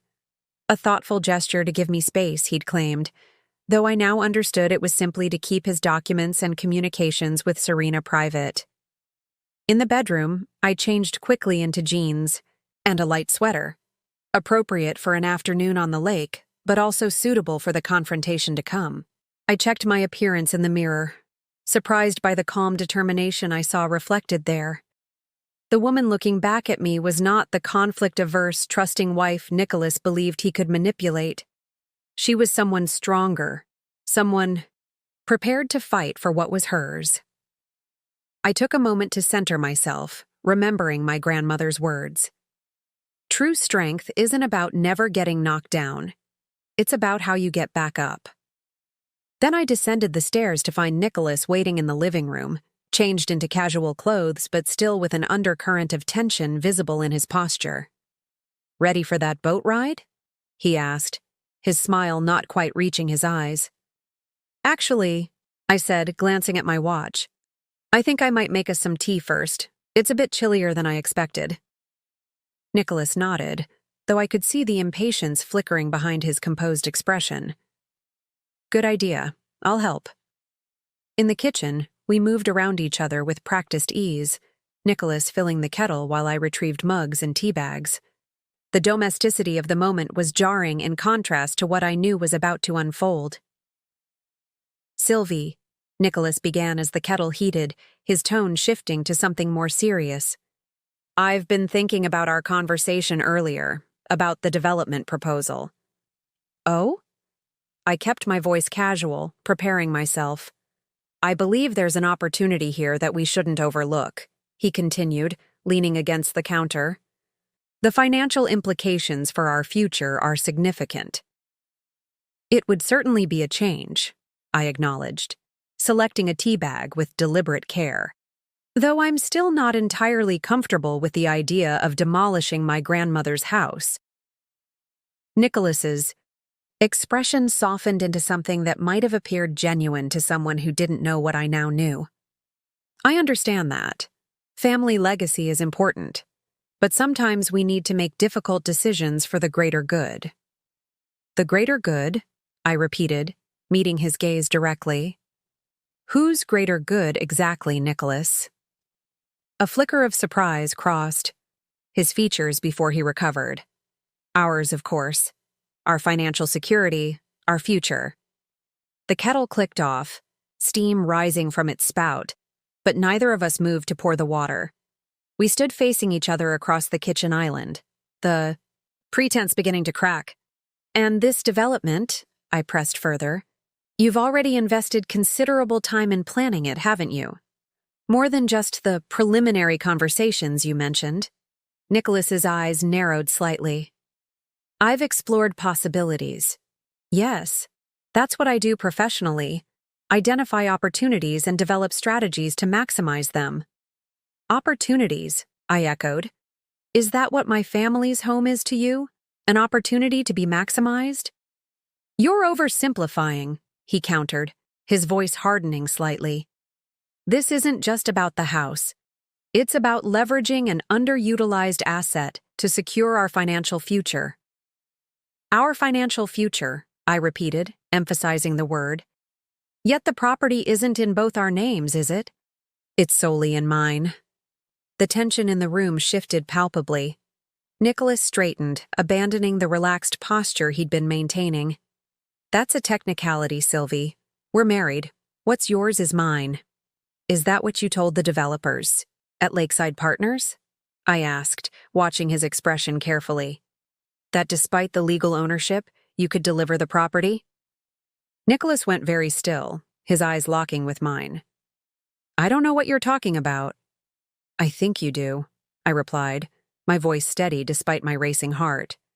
Just like I think you know exactly where Serena Wright is right now. The mention of Serena's name hit him like a physical blow. His face drained of color, then flushed with anger. What are you?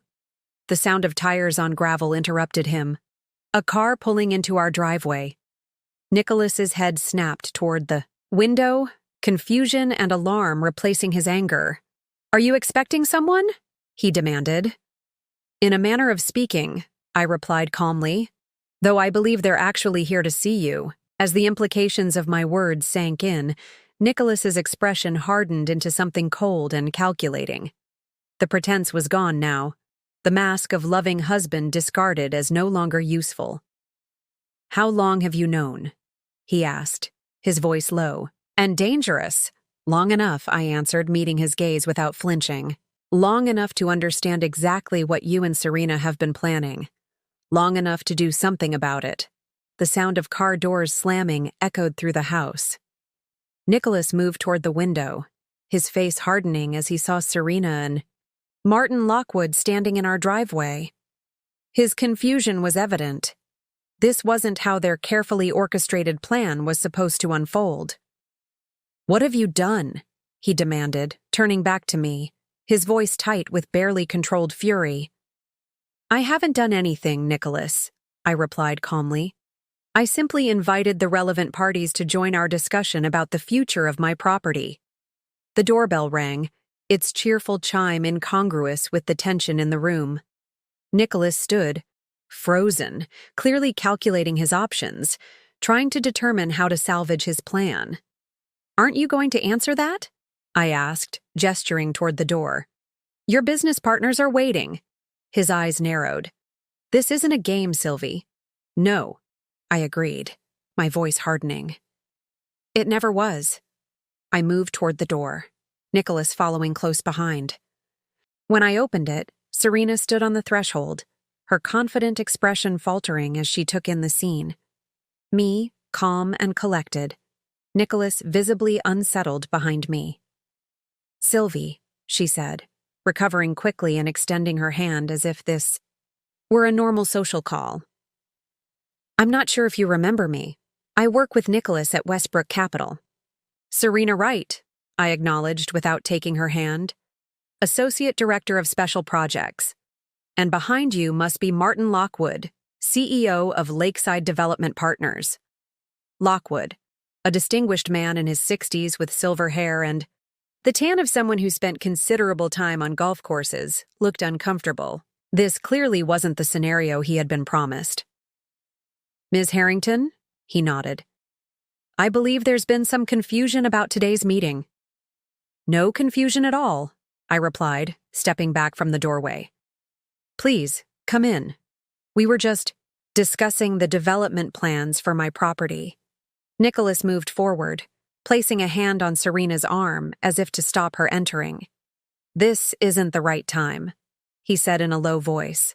There's been a misunderstanding. The only misunderstanding. I interjected, is your belief that I would sign over my family's property without knowing the full truth? Please, everyone, let's sit down. We have a lot to discuss. The gravity in my voice left no room for argument. Reluctantly, Nicholas stepped aside, allowing Serena and Lockwood to enter the living room. The four of us settled in an awkward tableau, Serena and Nicholas on the sofa, Lockwood in an armchair, me standing by the fireplace where my grandmother's portrait hung, her steady gaze seeming to watch over the proceedings. Sylvie, Nicholas began, his voice taking on the reasonable tone he used in difficult negotiations. I can explain. Allow me, I interrupted, my voice steady. You've been having an affair with Serena for approximately 18 months. During that time, you've been plotting to divorce me and develop my family's property into luxury condominiums. You plan to pressure me into signing over the lake house as part of our divorce settlement, using your understanding of my conflict-averse nature to manipulate me into accepting an inequitable arrangement. The color drained from Nicholas's face as I continued. Simultaneously, you and Serena have created an investment vehicle for the development project that includes, in Ms. Wright's words, creative accounting, to generate additional margins for early investors like Mr. Lockwood here. Creative accounting that, when examined by financial regulators, would likely constitute fraud. Lockwood shifted uncomfortably in his seat, his gaze darting between Nicholas and Serena. I was assured this property acquisition was above board, that the divorce was already in process, and the property settlement agreed upon in principle. Quite the contrary, I replied. There was no divorce filing, no property settlement, and no disclosure to me about any development plans until Nicholas attempted to manipulate me this weekend. Nicholas? Serena's voice was sharp, her composure cracking. You said this was handled. You said she was willing to settle. She is, Nicholas insisted, his confident mask slipping as he struggled to regain control of the situation. Sylvie is reasonable. She understands the financial realities. Do I asked, moving to the coffee table where I placed a thick folder I'd retrieved from my bag. Let's discuss financial realities then. I opened the folder, revealing copies of the documents I had gathered over the past weeks. Bank statements, showing accounts Nicholas had hidden from me, emails between him and Serena discussing their plans, preliminary contracts with Lakeside Development, and investment prospectuses with the creative accounting Serena had mentioned to Lockwood. How did you get these? Nicholas demanded, his face flushing with anger. That's not important, I replied calmly. What's important is that I have them, along with recordings of your conversations with Serena and Mr. Lockwood discussing the fraudulent aspects of your investment structure. Recordings? Lockwood stood abruptly, his professional demeanor shattering. What recordings? I gestured vaguely around the room. This house has excellent acoustics, and as the sole legal owner, I'm within my rights to record conversations on my property. This wasn't entirely accurate. The recordings had come from Bobby's surveillance and the cameras Edgar had installed, but the effect on Lockwood was immediate and dramatic. He turned to Nicholas, his expression thunderous. You assured me this was a clean deal, he accused. No complications, no legal entanglements. It is clean, Nicholas insisted, standing to face Lockwood. Sylvie is bluffing. She doesn't have recordings. She's trying to increase her settlement leverage. Am I? I asked, pulling out my phone. With a tap, I played a clip from the conversation Bobby had captured between Serena and Lockwood at the Lake House, the damning exchange about efficiencies in the cost structure and returns not reflected in the official prospectus. The room fell silent as the recording played. Serena's face paled, while Lockwood looked increasingly alarmed. Nicholas stood rigid, his eyes fixed on me with a mixture of disbelief and fury. When the clip ended, I put my phone away. I have much more, as do the relevant regulatory authorities, who received copies of all this documentation yesterday. They were particularly interested in the use of client funds from Westbrook Capital to finance preliminary development work without proper disclosure. You're bluffing, Nicholas said again, but his voice lacked conviction. She's not bluffing, came a new voice from the doorway.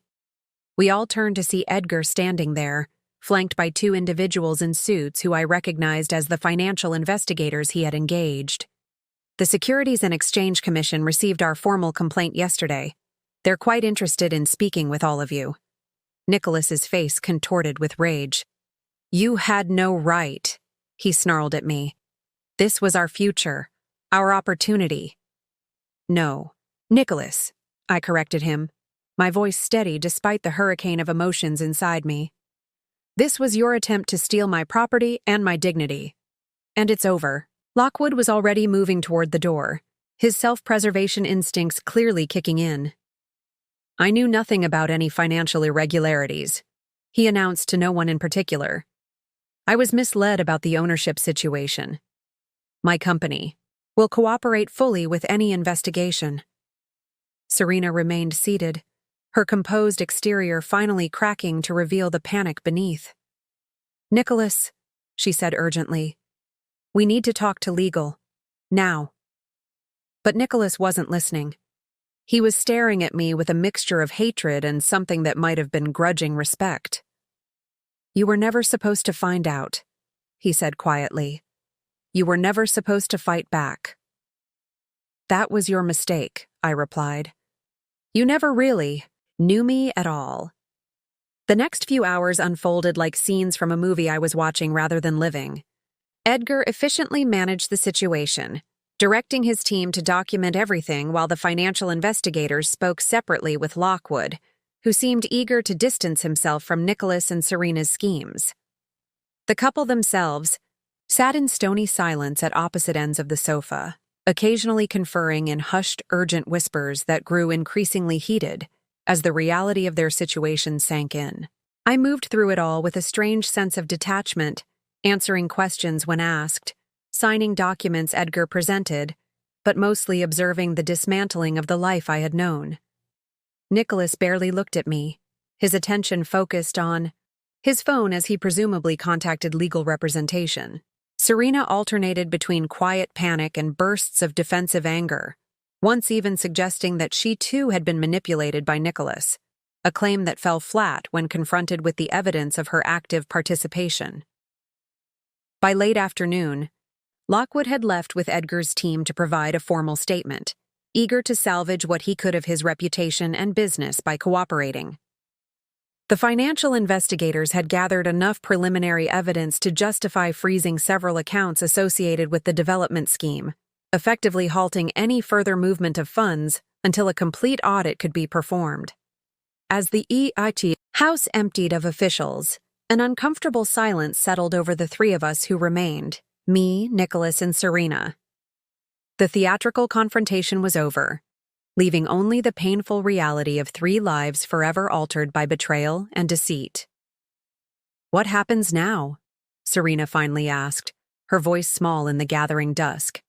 She wasn't looking at me, but at Nicholas, who sat with his head in his hands.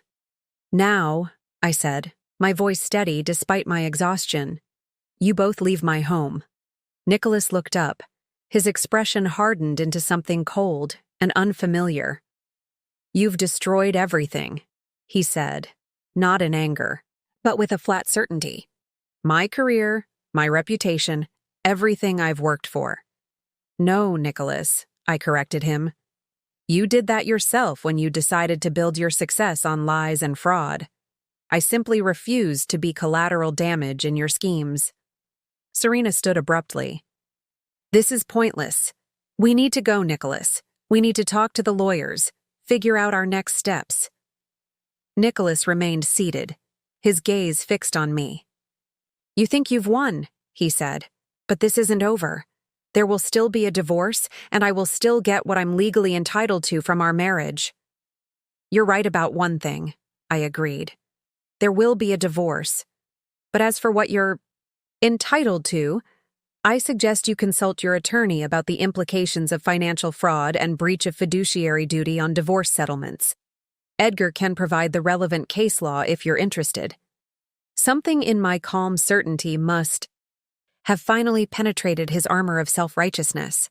A flicker of uncertainty crossed his face before he schooled his features back into impassive determination. Without another word, he rose and followed Serena to the door. At the threshold, he paused, turning back to me. For a moment, I thought. I saw a glimpse of the man I had married, a flash of genuine regret beneath the anger and calculation. It didn't start out as a lie, he said quietly. In the beginning, with us. That part was real. I considered his words, searching my own heart for what I believed. Maybe, I conceded. But it ended as a lie, and that's what matters now. After they left, the house settled into a silence that felt both empty and full, absent of the tension that had filled it for the past 24 hours, yet heavy with the echoes of what had transpired.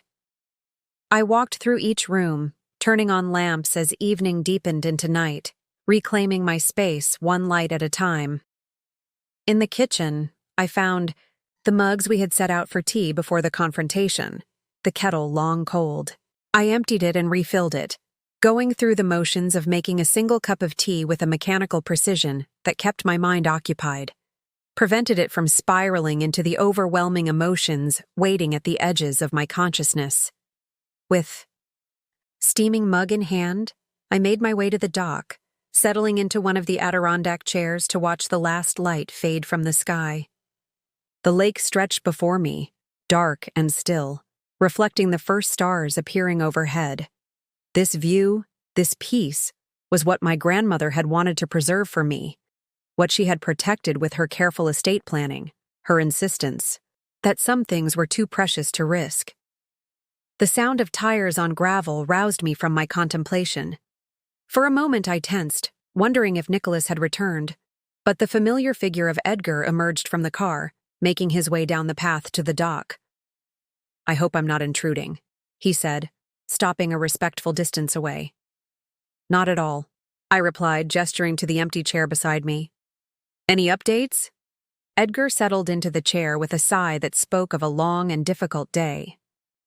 "Lockwood is fully cooperating. He's primarily concerned with protecting himself and his company from the fallout. The SEC has enough to begin a formal investigation into both Nicholas and Serena's activities at Westbrook Capital. The firm itself is launching an internal audit." "And the lake house?" I asked, though I already knew the answer. "Completely secure," he confirmed. "The additional filings we made ensure that no transaction involving the property can proceed without multiple verifications of your consent. Nicholas can't touch it, directly or indirectly." I nodded, sipping my tea as I absorbed this information. "What about the divorce?" "We can file first thing Monday morning," Edgar replied. "Given the circumstances and the evidence of financial misconduct, we're in a very strong position. Nicholas may bluster about fighting for his share of marital assets, but his legal team will advise him to settle quickly and quietly to avoid further damage to his reputation and potential criminal charges."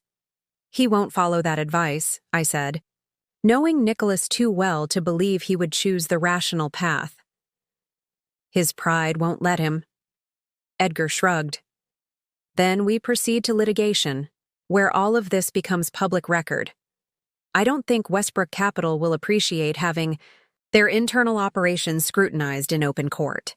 They'll pressure him to resolve this quietly." We sat in companionable silence for a while, watching the night deepen over the lake. The events of the day, of the past weeks, were beginning to catch up with me, exhaustion settling into my bones, like a physical weight. "You did well today, Sylvie," Edgar said finally. "Your grandmother would have been proud." The mention of my grandmother brought unexpected tears to my eyes. "I hope so," I whispered. I tried to protect what she entrusted to me. "You did more than that," Edgar said, his voice gentle. "You stood up for yourself. Blair always said that was the most important legacy she could leave you, not the property, but the strength to defend what matters."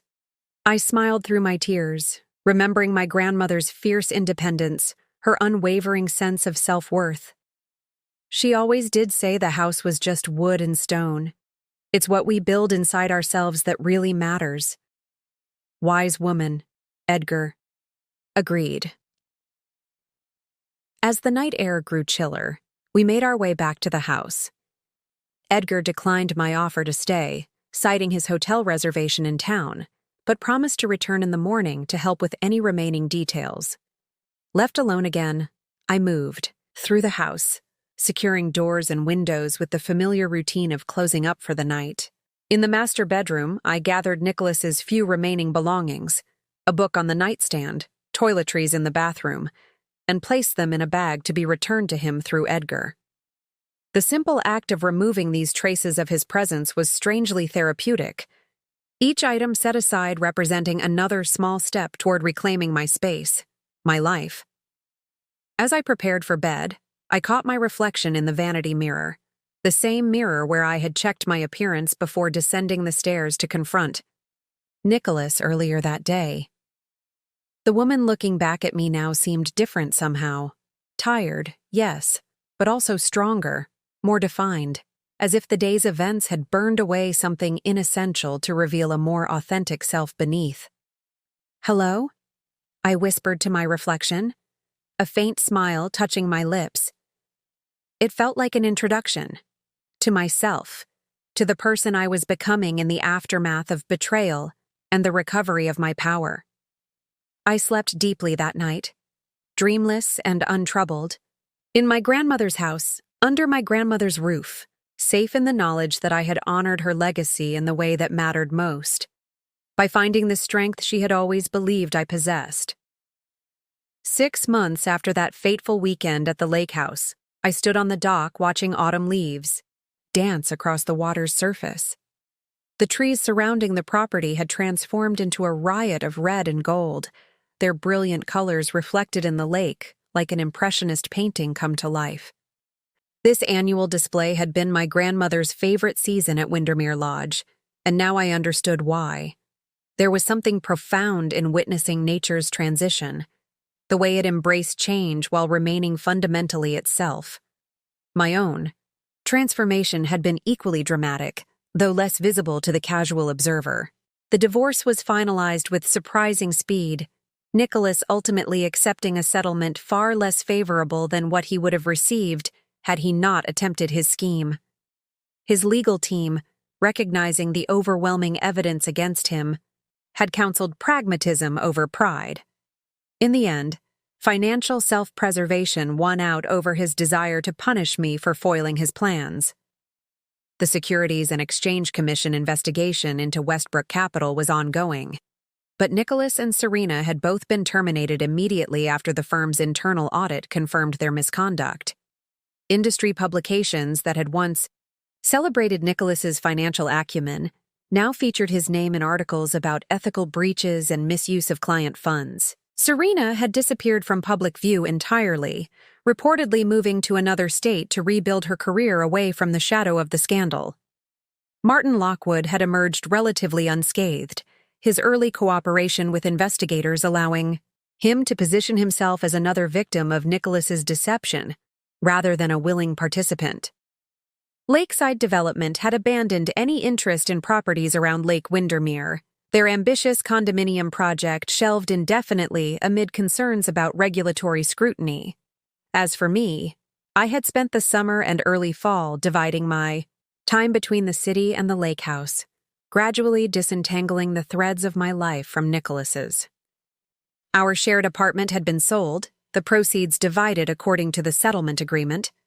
I had purchased a smaller place in a neighborhood I had always loved, but Nicholas had deemed insufficient for someone of his professional stature. The irony wasn't lost on me that I now found myself in exactly the kind of home I would have chosen had I been following my own preferences all along. My design firm had thrived in the wake of my personal upheaval, perhaps because I approached my work with a new clarity and confidence. Clients responded to this shift, and we secured several high-profile projects that expanded our portfolio and reputation. Tiffany had been promoted to partner, her loyalty and friendship during my darkest moments cementing our professional relationship into something deeper and more enduring. "Penny for your thoughts," came a voice from behind me, breaking my reverie. I turned to see Bobby making his way down the dock, 2 mugs of steaming coffee in hand. In the months since the confrontation, our professional relationship had evolved into something more personal. Not romance, we both carried too much baggage for that kind of simplicity, but a friendship built on mutual respect and shared experience. "Just reflecting," I replied, accepting the offered mug gratefully. It's been quite a year. Bobby settled into the chair beside mine, his gaze taking in the autumn panorama spread before us. That's one way of putting it. I would have gone with complete life upheaval personally, I laughed, the sound carrying across the water. That works too, though upheaval suggests something entirely negative, and I'm not sure that's accurate anymore. Bobby studied me over the rim of his mug. No regrets, then? About exposing Nicholas's scheme? Not one, I said firmly. About the years spent with him? That's more complicated. We sat in comfortable silence for a while, watching a pair of loons dive beneath the surface of the lake, emerging some distance away with small fish gleaming in their beaks, life continuing, adapting, finding what it needed to survive and thrive. I got the final report from the financial investigators yesterday, Bobby said eventually. They've traced most of the money Nicholas had hidden. The courts should be able to recover the majority of the investments he solicited under false pretenses. That's good, I replied, though the details of Nicholas's financial crimes had become less important to me as time passed. What mattered was that he could no longer hurt me, could no longer threaten what I valued. The rest was just paperwork and legal consequences, necessary, but not central to my healing. Edgar called this morning, I added. He's finished updating my estate planning documents. Everything is properly structured now to protect the lake house long term. Bobby nodded approvingly. Smart move. Though I'm pretty sure if anyone tried to come after this place again, you'd handle them as effectively as you did Nicholas. Let's hope it doesn't come to that, I said with a small smile. Once in a lifetime is enough for that kind of drama. As the afternoon light began to soften, we made our way back to the house. I had invited a small group of friends for the weekend, Tiffany and her husband, Edgar and his wife, and a few others who had supported me through the difficult months of divorce and rebuilding. The renovation work I'd begun in the spring was finally complete, breathing new life into my grandmother's beloved home while preserving its essential character. The kitchen island was spread with appetizers I'd prepared earlier, local cheeses, fresh bread, smoked trout from a nearby fishery. Bobby poured wine while I lit candles against the gathering dusk, creating a warm, inviting atmosphere that reflected my vision for this next chapter of life at the lake house. It looks wonderful, Sylvie, he commented, taking in the subtle changes I'd made to the space. New paint, updated lighting, artwork I'd collected over the years but had never been able to display in the sterile environment Nicholas had preferred. It feels like you now. That's exactly what I was aiming for, I replied, suddenly struck by the profound truth of his observation. For years, I had adjusted my taste, my preferences, even my personality to accommodate Nicholas's vision of what our life should be. Now, freed from those constraints, I was rediscovering what it meant to make choices based solely on my own desires and values. The sound of car tires on gravel announced the arrival of my first guests. As I moved to welcome them, I passed the portrait of my grandmother that still hung in the living room, now accompanied by photographs of various family members across generations. I paused briefly, meeting her painted gaze. Thank you, I whispered, touching the frame gently. Not just for the house itself, though that gift had proven even more valuable than I'd initially understood, but for the legacy of strength she had passed down, the example she had set of a woman who knew her own worth and refused to compromise it for anyone. In trying to protect her physical legacy, I had finally claimed my spiritual inheritance, the inner fortitude she had always seen in me, even when I couldn't see it in myself. As I opened the front door to greet my friends, the autumn air carried the scent of pine and wood smoke, the essence of the place that had sheltered generations of my family. This house had witnessed marriages and births, celebrations and sorrows, betrayals and redemptions. It had survived attempts to destroy it, just as I had. And like me, it stood stronger for having weathered the storm. The winter came early to Lake Windermere that year, the first snow falling in mid-November, transforming the landscape into a pristine wonderland of white.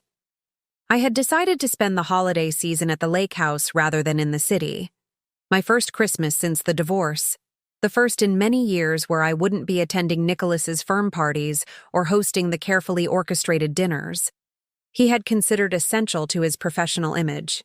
Instead, I invited those who had become my true family, Tiffany and her husband, Edgar and his wife, Bobby, and a few other close friends who had stood by me through everything. The house embraced us with its warmth, the old wooden beams and stone fireplace providing a cocoon against the winter chill. On Christmas Eve, as we gathered in the living room with the fire crackling and snow falling gently outside the windows, Edgar raised his glass in a toast. "To Sylvie," he said, his eyes twinkling with the same kindness that had guided me through the darkest days of the past year, "who reminds us all that it's never too late to reclaim your own story." The words resonated deeply as glasses clinked and smiles were exchanged. That was exactly what I had done. Reclaimed my story from those who had tried to rewrite it without my consent. Later that evening, after my guests had retired to their rooms, I sat alone by the fire, a leather-bound journal open on my lap. I had begun writing in it shortly after the confrontation with Nicholas, initially as a way to process my emotions, but increasingly as a chronicle of my journey toward rebuilding. The entries traced my evolution from shock and grief through anger and determination to a place of genuine peace.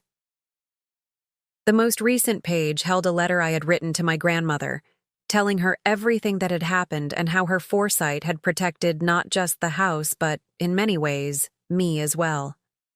Writing to her had become a ritual of sorts, a way to honor her continued presence in my life even in absence. "I understand now why this place meant so much to you," I wrote, the firelight dancing across the page. "It's not just about the land or the building itself. It's about having somewhere in the world that is truly yours, somewhere that reflects your values and choices rather than someone else's expectations. You tried to tell me that, in your way, but I needed to learn it for myself." Outside, the snow continued to fall, each flake unique and perfect, accumulating into something greater than its individual parts, like the small choices and actions that had eventually allowed me to break free from Nicholas's control and reclaim my independence. As spring approached, I made another significant decision. The city apartment, while lovely, had begun to feel more like a way station than a home. My heart was increasingly at Lake Windermere, where I felt connected to something larger than myself, to family history, to nature, to a pace of life that allowed for genuine reflection and creativity. With Tiffany's encouragement, I restructured our design firm to allow me to work primarily from the lake house, coming into the city only for client meetings and presentations. Modern technology made this arrangement entirely feasible, and the change brought an unexpected benefit. My designs took on a new depth and authenticity, influenced by the natural beauty that surrounded me daily. Nicholas's attempt to force me out of my home had instead resulted in me embracing it more fully than ever before.